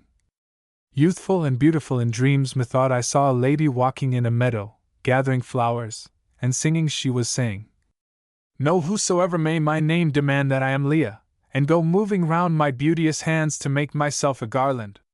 To please me at the mirror, here I deck me, but never does my sister Rachel leave her looking-glass, and sitteth all day long. To see her beauteous eyes as eager as she, as I am to adorn me with my hands, her seeing, and me, doing satisfies. And now before the antelook splendors that unto pilgrims the more grateful rise, as, home returning, less remote they lodge. The darkness fled away on every side, and slumber with it, whereupon I rose, seeing already the great masters risen. That apple sweet, which through so many branches the care of mortals goeth in pursuit of, today shall put in peace thy hungerings. Speaking to me, Virgilius of such words as these made use, and never were there guerdons that could in pleasantness compare with these. Such longing upon longing came upon me to be above, that at each step thereafter for flight I felt in me the pinions growing. When underneath us was the stairway all run o'er, and we were on the highest step, Virgilius fastened upon me his eyes, and said, The temporal fire and the eternal, sun, thou hast seen, and to a place art come where of myself no farther I discern. By intellect and art I here have brought thee. Take thine own pleasure for thy guide henceforth. Beyond the steep ways and the narrow art thou. Behold the sun that shines upon thy forehead, behold the grass, the flowerets, and the shrubs which of itself alone this land produces. Until rejoicing come the beauteous eyes which weeping caused me to come unto thee, thou canst sit down, and thou canst walk among them. Expect no more or word or sign from me, free and upright and sound is thy free will, an error were it not to do its bidding. Be o'er thyself I therefore crown and mitre. Purgatorio, Canto 28. Eager already to search in and round the heavenly forest, dense and living green, which tempered to the eyes the newborn day. Without more delay I left the bank, taking the level country slowly, slowly over the soil that everywhere breathes fragrance. A softly breathing air, that no mutation had in itself, upon the forehead smote me no heavier blow than of a gentle wind. Whereat the branches, lightly tremulous, did all of them bow downward toward that side where its first shadow casts the holy mountain. Yet not from their upright direction swayed, so that the little birds upon their tops should leave the practice of each art of theirs. But with full ravishment the hours of prime, singing, received they in the midst of leaves, that ever bore a burden to their rhymes. Such as from branch to branch goes gathering on through the pine forest on the shore of Chiasse, when Aeolus unlooses the sirocco. Already my slow steps had carried me into the ancient wood so far, that I could not perceive where I had entered it. And lo! My further course a stream cut off, which toward the left hand with its little waves bent down the grass that on its margin sprang. All waters that on earth most limpid are would seem to have within themselves some mixture compared with that which nothing doth conceal. Although it moves on with a brown current under the shade perpetual, that never ray of the sun lets in, nor of the moon. With feet I stayed, and with mine eyes I passed beyond the rivulet, to look upon the great variety of the fresh May. And there appeared to me, even as appears suddenly something that doth turn aside through very wonder every other thought. A lady all alone, who went along singing and culling floweret after floweret, with which her pathway was all painted over. Ah, beauteous lady, who in rays of love dost warm thyself, if I may trust to looks, which the heart's witnesses are wont to be, may the desire come unto thee to draw near to this river's bank, I said to her, so much that I might hear what thou art singing. Thou makest me remember where and what Proserpina that moment was when lost her mother her, and she herself the spring. As turns herself, with feet together pressed into the ground, a lady who is dancing, and hardly puts one foot before the other. On the vermilion and the yellow flowerets she turned towards me, not in otherwise than maiden who her modest eyes casts down. And my entreaties made to be content, so near approaching, that the dulcet sound came unto me together with its meaning. As soon as she was where the grasses are, bathed by the waters of the beauteous river, to lift her eyes she granted me the boon. I do not think there shone so great a light under the lids of Venus, when transfixed by her own sun, beyond his usual custom. Erect upon the other bank she smiled, bearing full many colors in her hands, which that high land produces without seed. Apart 3 paces did the river make us, but Hellespont, where Xerxes passed across, a curb still to all human arrogance. More hatred from Leander did not suffer for rolling between Cestus and Abydos, than that from me, because it opped not then. Ye are newcomers, and because I smile, began she, peradventure, in this place elect to human nature for its nest. Some apprehension keeps you marveling, but the psalm delectasti giveth light which has the power to uncloud your intellect.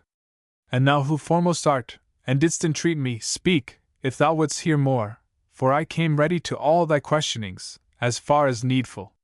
The water, said I, and the forest sound, are combating within me my new faith in something which I heard opposed to this. Whence she, I will relate how from its cause proceedeth that which mocketh thee to wonder, and purge away the cloud that smites upon thee. The good supreme, soul in itself delighting, created man good, and this goodly place gave him as hansel of eternal peace. By his default short while he sojourned here, by his default to weeping and to toil he changed his innocent laughter and sweet play. That the disturbance which below is made by exhalations of the land and water, which far as may be follow after heat, might not upon mankind wage any war, this mount ascended towards the heaven so high, and is exempt from there where it is locked. Now since the universal atmosphere turns in a circuit with the primal motion unless the circle is broken on some side. Upon this height, that all is disengaged in living ether, doth this motion strike and make the forest sound, for it is dense. And so much power the stricken plant possesses that with its virtue it impregns the air, and this, revolving, scatters it around. And yonder earth, according as 'tis worthy in self or in its clime, conceives and bears of divers qualities the divers trees. It should not seem a marvel then on earth, this being heard, whenever any plant without seed manifest there taketh root. And thou must know, this holy table-land in which thou art is full of every seed, and fruit has in it never gathered there. The water which thou sayest springs not from vein restored by vapor that the cold condenses, like to a stream that gains or loses breath, but issues from a fountain safe and certain, which by the will of God as much regains as it discharges, open on two sides. Upon this side with virtue it descends, which takes away all memory of sin, on that, of every good deed done restores it. Here Lethe, as upon the other side it is called, and worketh not if first on either side it be not tasted. This every other savour doth transcend, and notwithstanding slaked so far may be thy thirst, that I reveal to thee no more. I'll give thee a corollary still in grace, nor think my speech will be to thee less dear if it spread out beyond my promise to thee. Those who in ancient times have feigned in song the age of gold, and its felicity, dreamed of this place perhaps upon Parnassus. Here was the human race in innocence, here evermore was spring, and every fruit, this is the nectar of which each one speaks. Then backward did I turn me wholly round unto my poets, and saw that with a smile they had been listening to these closing words. Then to the beautiful lady turned mine eyes. Purgatorio, Canto 29. Singing like unto an enamored lady she, with the ending of her words, continued, Bidi quorum tecta sunt peccata. And even as nymphs, that wandered all alone among the sylvan shadows, sedulous one to avoid and one to see the sun. She then against the stream moved onward, going along the bank, and I abreast of her, her little steps with little steps attending. Between her steps and mine were not 100, when equally the margins gave a turn, in such a way, that to the east I faced. Nor even thus our way continued far before the lady wholly turned herself unto me, saying, Brother, look and listen! And lo! A sudden lustre ran across on every side athwart the spacious forest, such that it made me doubt if it were lightning. But since the lightning ceases as it comes, and that continuing brightened more and more, within my thought I said, What thing is this? And a delicious melody there ran along the luminous air, whence holy zeal made me rebuke the hardihood of Eve. For there where earth and heaven obedient were, the woman only, and but just created, could not endure to stay neath any veil. Underneath which had she devoutly stayed, I sooner should have tasted those delights ineffable, and for a longer time. While mid such manifold first fruits I walked of the eternal pleasure all enwrapped, and still solicitous of more delights. In front of us like an enkindled fire became the air beneath the verdant boughs, and the sweet sound as singing now was heard. O Virgin sacrosanct! If ever hunger, vigils, or cold for you I have endured, the occasion spurs me their reward to claim. Now Helicon must needs pour forth for me, and with her choir Urania must assist me, to put in verse things difficult to think. A little farther on, 7 trees of golden semblance the long space still intervening between ourselves and them did counterfeit. But when I had approached so near to them the common object, which the sense deceives, lost not by distance any of its marks. The faculty that lends discourse to reason did apprehend that they were candlesticks, and in the voices of the song, Hosanna! Above them flamed the harness beautiful, far brighter than the moon in the serene of midnight, at the middle of her month. I turned me round, with admiration filled, to good Virgilius, and he answered me with visage no less full of wonderment. Then back I turned my face to those high things, which moved themselves towards us so sedately, they had been distanced by new-wedded brides. The lady chid me. Why dost thou burn only so with affection for the living lights, and dost not look at what comes after them? Then saw I people, as behind their leaders, coming behind them, garmented in white, and such a whiteness never was on earth. The water on my left flank was resplendent, and back to me reflected my left side, e'en as a mirror, if I looked therein. When I upon my margin had such post that nothing but the stream divided us, better to see I gave my steps repose. And I beheld the flamelets onward go, leaving behind themselves the air depicted, and they of trailing pennons had the semblance. So that it overhead remained distinct with 7-fold lists, all of them of the colors whence the sun's bow is made, and Delia's girdle. These standards to the rearward longer were than was my sight, and, as it seemed to me, 10 paces were the outermost apart. Under so fair a heaven as I described, the 24 elders, 2 by 2, came on incoronate with flower de luce. They all of them were singing, "Blessed thou among the daughters of Adam art, and blessed forevermore shall be thy loveliness." After the flowers and other tender grasses in front of me upon the other margin were disencumbered of that race elect. Even as in heaven star followeth after star, there came close after them 4 animals, incoronate each one with verdant leaf. Plumed with 6 wings was every one of them, the plumage full of eyes. The eyes of Argus, if they were living, would be such as these. Reader! To trace their forms no more I waste my rhymes, for other spendings press me so, that I in this cannot be prodigal. But read Ezekiel, who depicteth them as he beheld them from the region cold, coming with cloud, with whirlwind, and with fire. And such as thou shalt find them in his pages, such were they here, saving that in their plumage John is with me, and differeth from him. The interval between these 4 contained a chariot triumphal on 2 wheels, which by a griffin's neck came drawn along. And upward he extended both his wings between the middle list and 3 and 3, so that he injured none by cleaving it. So high they rose that they were lost to sight. His limbs were gold, so far as he was bird, and white the others with vermilion mingled. Not only Rome with no such splendid car ere Gladden Africanus, or Augustus, but poured to it that of the sun would be. That of the sun, which swerving was burned up at the importunate orison of earth, when Jove was so mysteriously just. 3 maidens at the right wheel in a circle came onward dancing, one so very red that in the fire she hardly had been noted. The second was as if her flesh and bones had all been fashioned out of emerald. The third appeared as snow but newly fallen. And now they seemed conducted by the white, now by the red, and from the song of her the others took their step, or slow or swift. Upon the left hand 4 made holiday vested in purple, following the measure of one of them with 3 eyes on her head. In rear of all the group here treated of 2 old men I beheld, unlike in habit, but like in gait, each dignified and grave.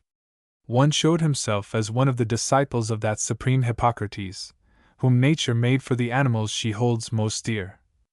Contrary care the other manifested, with swords so shining and so sharp, it caused terror to me on this side of the river.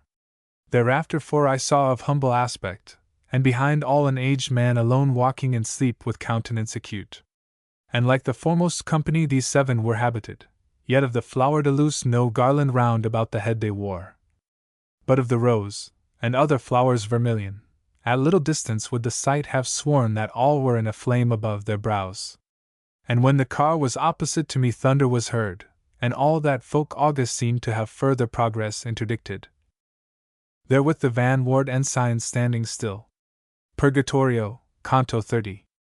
When the septentrion of the highest heaven, which never either setting knew or rising, nor veil of other cloud than that of sin, and which made every one therein aware of his own duty, as the lower makes whoever turns the helm to come to port.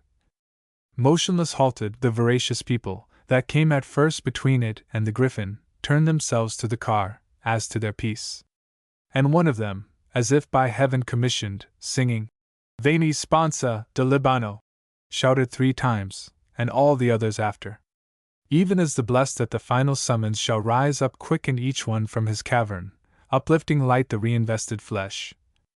So upon that celestial chariot 100 rose ad vocem tanti sanis, ministers and messengers of life eternal. They all were saying, Benedictus Cavenus, and scattering flowers above and round about. Manibus o date lilia plenus. Ere now have I beheld, as they began, the eastern hemisphere all tinged with rose, and the other heaven with fair serene adorned. And the sun's face, uprising, overshadowed so that by tempering influence of vapors for a long interval the eye sustained it. Thus in the bosom of a cloud of flowers which from those hands angelical ascended, and downward fell again inside and out. Over her snow-white veil with olive cinct appeared a lady under a green mantle, vested in color of the living flame. And my own spirit, that already now so long a time had been, that in her presence trembling with awe it had not stood abashed. Without more knowledge having by mine eyes through occult virtue that from her proceeded of ancient love the mighty influence felt. As soon as on my vision smote the power sublime, that had already pierced me through ere from my boyhood I had yet come forth. To the left hand I turned with that reliance with which the little child runs to his mother, when he has fear, or when he is afflicted. To say unto Virgilius, "Not a dram of blood remains in me, that does not tremble. I know the traces of the ancient flame." But us Virgilius of himself deprived had left, Virgilius, sweetest of all fathers, Virgilius, to whom I for safety gave me.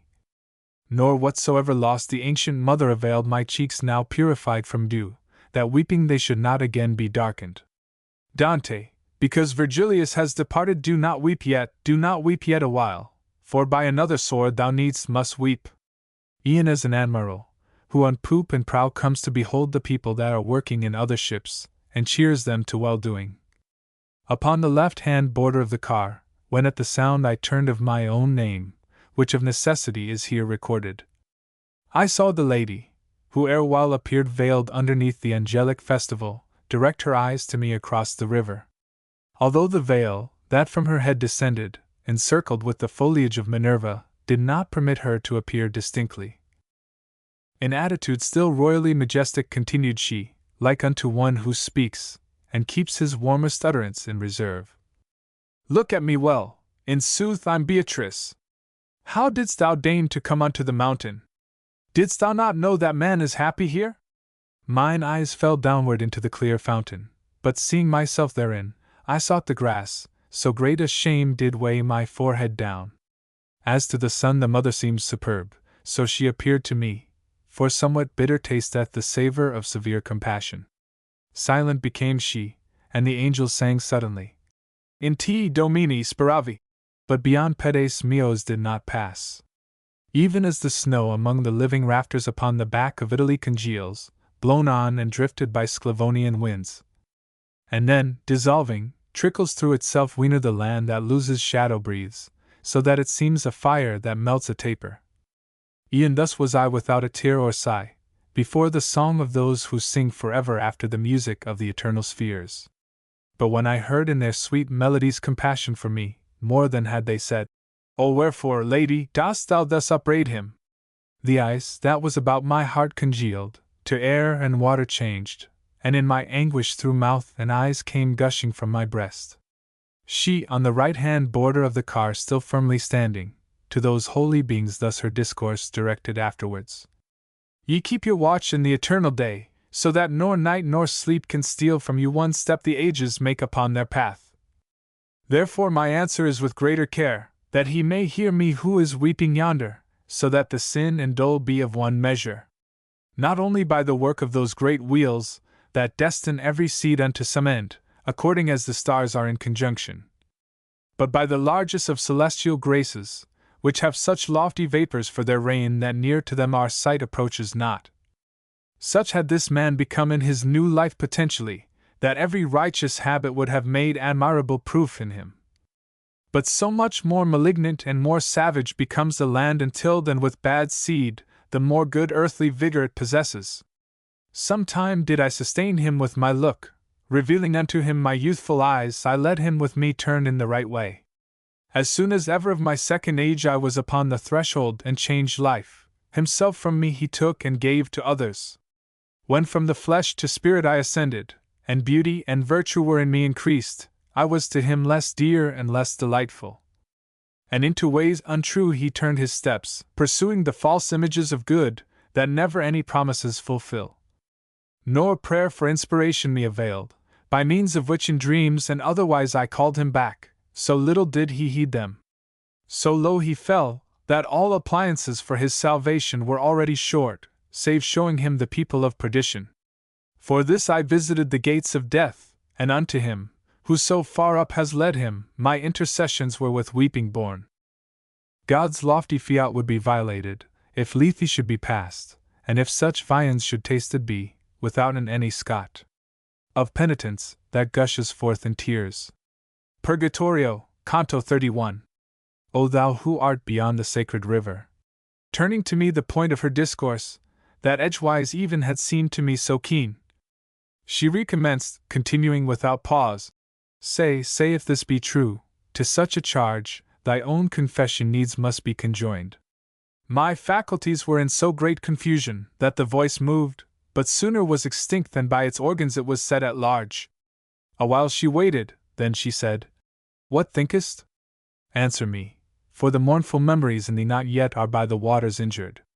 Confusion and dismay together mingled forced such a yes from out my mouth, that sight was needful to the understanding of it. Even as a crossbow breaks, when 'tis discharged too tensely drawn the bowstring in the bow, and with less force the arrow hits the mark, so I gave way beneath that heavy burden, outpouring in a torrent tears and sighs, and the voice flagged upon its passage forth. Whence she to me, in those desires of mine which led thee to the loving of that good, beyond which there is nothing to aspire to. What trenches lying traverse, or what chains didst thou discover, that of passing onward thou shouldst have thus despoiled thee of the hope? And what allurements, or what vantages upon the forehead of the others showed, that thou shouldst turn thy footsteps unto them? After the heaving of a bitter sigh, hardly had I the voice to make response, and with fatigue my lips did fashion it. Weeping I said, The things that present were with their false pleasure turned aside my steps, soon as your countenance concealed itself. And she, shouldst thou be silent, or deny what thou confessest, not less manifest would be thy fault, by such a judge 'tis known. But when from one's own cheeks comes bursting forth the accusal of the sin, in our tribunal against the edge the wheel doth turn itself. But still, that thou mayst feel a greater shame for thy transgression, and another time hearing the sirens thou mayst be more strong. Cast down the seed of weeping and attend, so shalt thou hear, how in an opposite way my buried flesh should have directed thee. Never to thee presented art or nature pleasure so great as the fair limbs wherein I was enclosed, which scattered are in earth. And if the highest pleasure thus did fail thee by reason of my death, what mortal thing should then have drawn thee into its desire? Thou oughtest verily at the first shaft of things fallacious to have risen up to follow me, who was no longer such. Thou oughtest not to have stooped thy pinions downward to wait for further blows, or little girl, or other vanity of such brief use. The callow birdlet waits for 2 or 3, but to the eyes of those already fledged, in vain the net is spread or shaft is shot. Even as children silent in their shame stand listening with their eyes upon the ground, and conscious of their fault, and penitent. So was I standing, and she said, If thou in hearing sufferest pain, lift up thy beard and thou shalt feel a greater pain in seeing. With less resistance is a robust home uprooted, either by a native wind or else by that from regions of Yarbas. Then I upraised at her command my chin, and when she by the beard the face demanded, while I perceived the venom of her meaning. And as my countenance was lifted up, mine I perceived those creatures beautiful had rested from the strewing of the flowers. And still but little reassured, mine eyes saw Beatrice turned round towards the monster, that is one person only in 2 natures.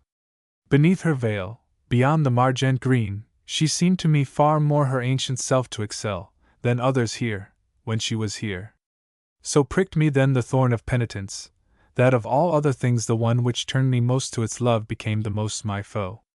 Such self-conviction stung me at the heart, o'erpowered I fell, and what I then became she knoweth who had furnished me the cause. Then, when the heart restored my outward sense, the lady I had found alone, above me I saw, and she was saying, Hold me, hold me!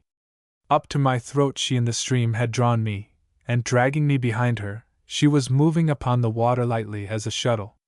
When I was near unto the blessed shore, Asperges me, I heard so sweetly sung, remember it I cannot, much less write it.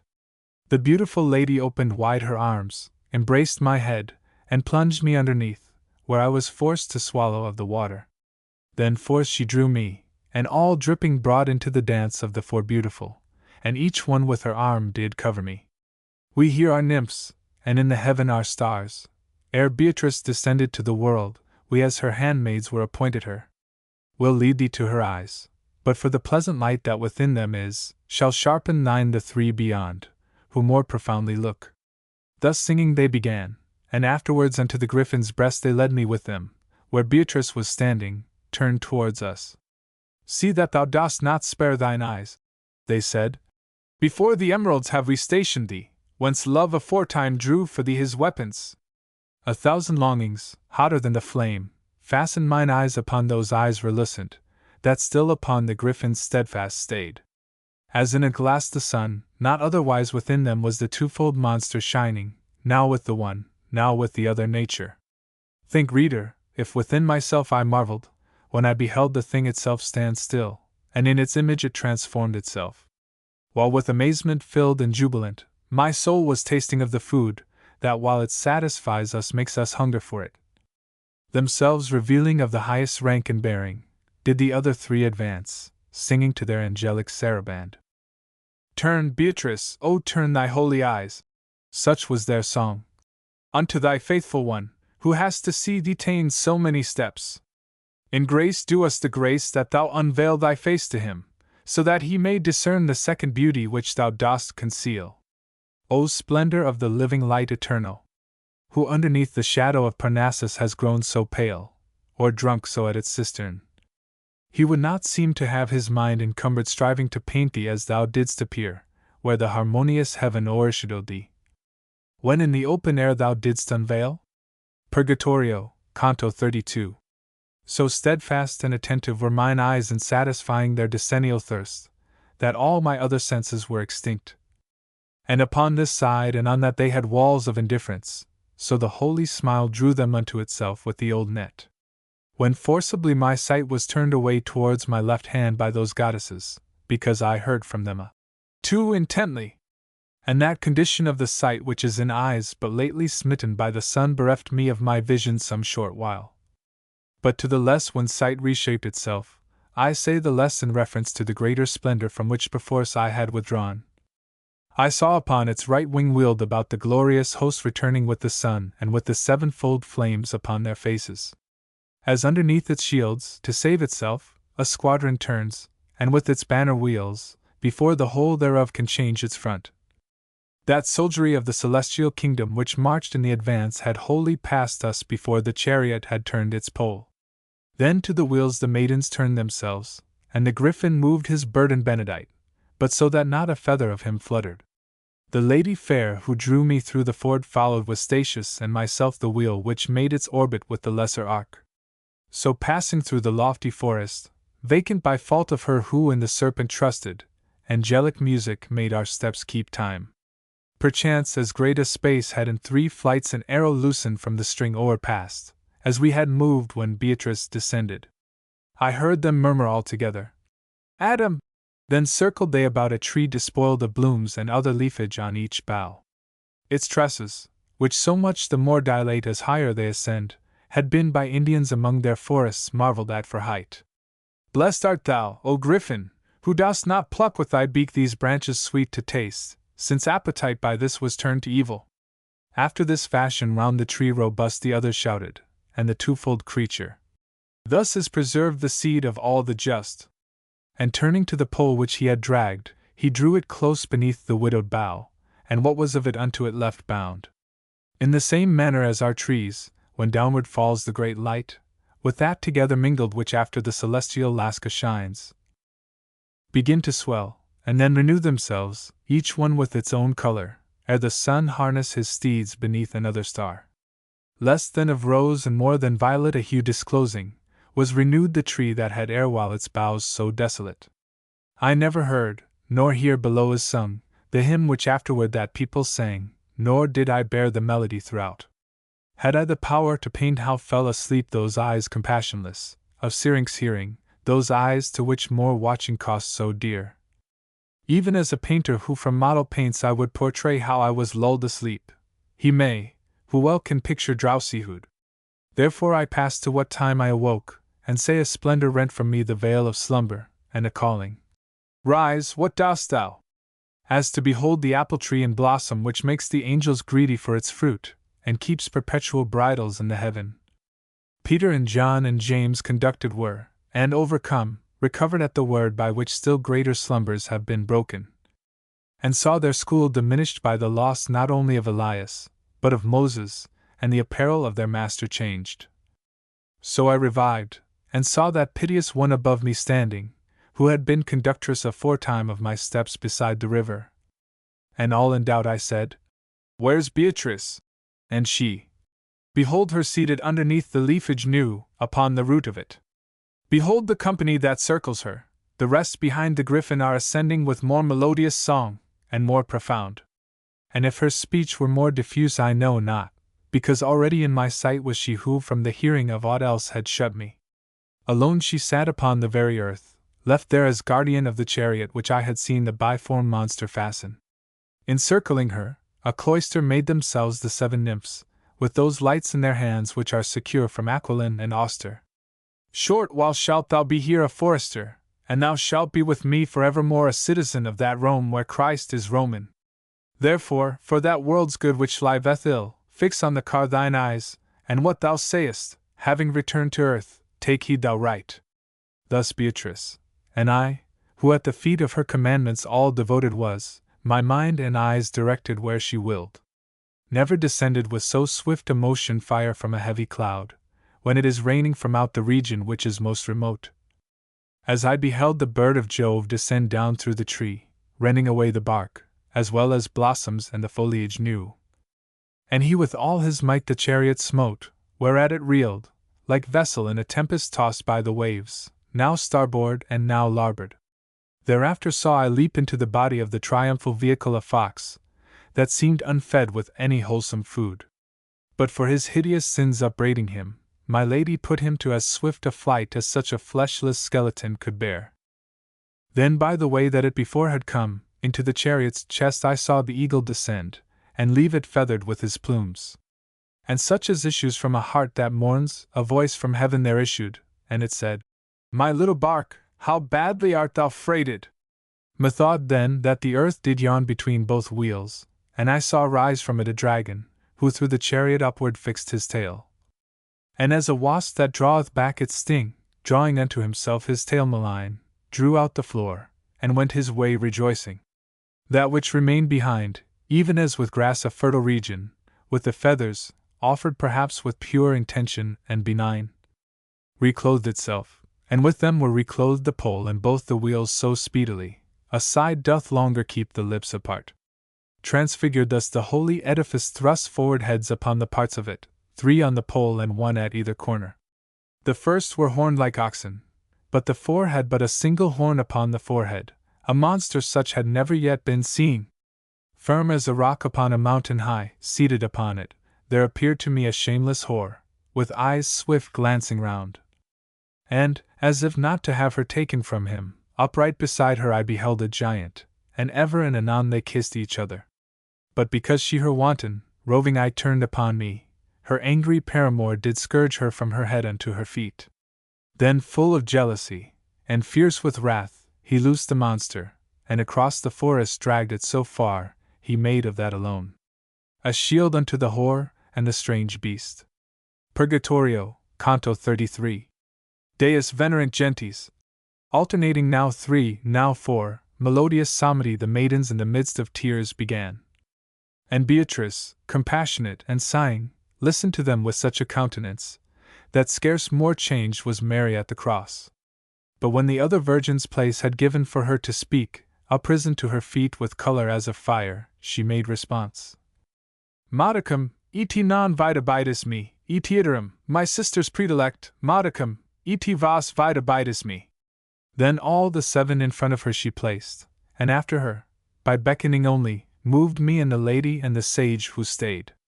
So she moved onward, and I do not think that her 10th step was placed upon the ground, when with her eyes upon mine eyes she smote, and with a tranquil aspect, Come more quickly, to me she said, that if I speak with thee, to listen to me thou mayst be well placed.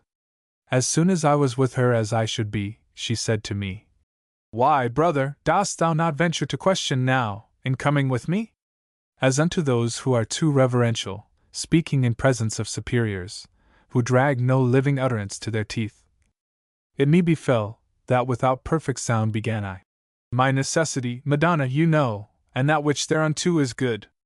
And she to me, Of fear and bashfulness henceforward I will have thee strip thyself, so that thou speak no more as one who dreams. Know that the vessel which the serpent broke was, and is not, but let him who is guilty think that God's vengeance does not fear a sop.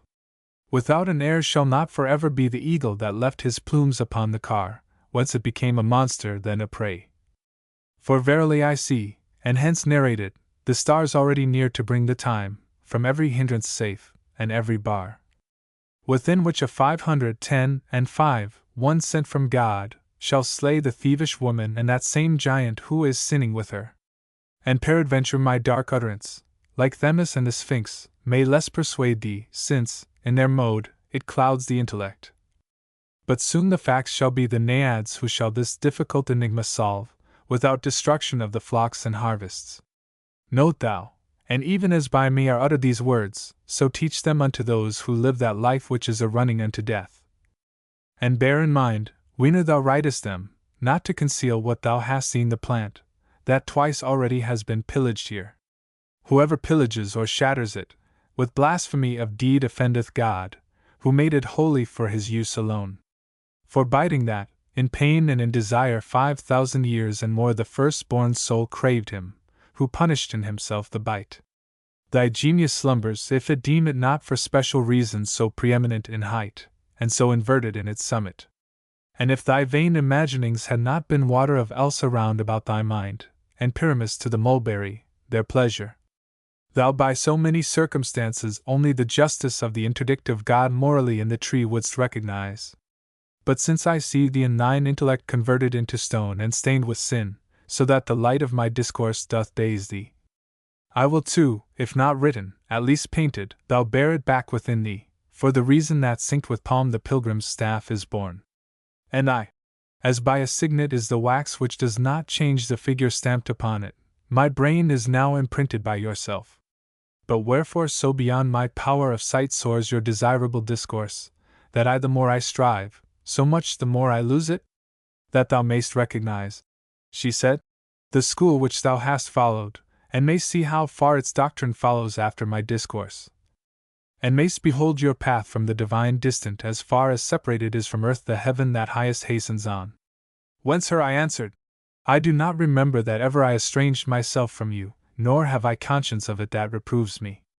And if thou art not able to remember, smiling she answered, recollect thee now that thou this very day hast drunk of Lethe. And if from smoke of fire may be inferred, such an oblivion clearly demonstrates some error in thy will elsewhere intent. Truly from this time forward shall my words be naked, so far as it is befitting to lay them open unto thy rude gaze. And more coruscant and with slower steps the sun was holding the meridian circle, which, with the point of view, shifts here and there. When halted, as he cometh to a halt, who goes before a squadron as its escort, if something new he find upon his way. The ladies 7 at a dark shadow's edge, such as, beneath green leaves and branches black, the Alp upon its frigid border wears. In front of them the Tigris and Euphrates methought I saw forth issue from one fountain, and slowly part, like friends, from one another. O light, O glory of the human race! What stream is this which here unfolds itself from out one source, and from itself withdraws? For such a prayer, 'twas said unto me, pray Matilda that she tell thee. And here answered, as one does who doth free himself from blame, the beautiful lady. This and other things were told to him by me, and sure I am the water of Lethe has not hid them from him. And Beatrice, perhaps a greater care, which oftentimes our memory takes away, has made the vision of his mind obscure. But you know, behold, that yonder rises, lead him to it, and, as thou art accustomed, revive again the half-dead virtue in him. Like gentle soul, that mocketh no excuse, but makes its own will of another's will as soon as by a sign it is disclosed. Even so, when she had taken hold of me, the beautiful lady moved, and unto Statius said, in her womanly manner, come with him. If, reader, I possessed a longer space for writing it, I yet would sing in part of the sweet draught that ne'er would satiate me. But inasmuch as full are all the leaves made ready for this second canticle, the curb of art no farther lets me go. From the most holy water I return regenerate, in the manner of new trees that are renewed with a new foliage, pure and disposed to mount unto the stars.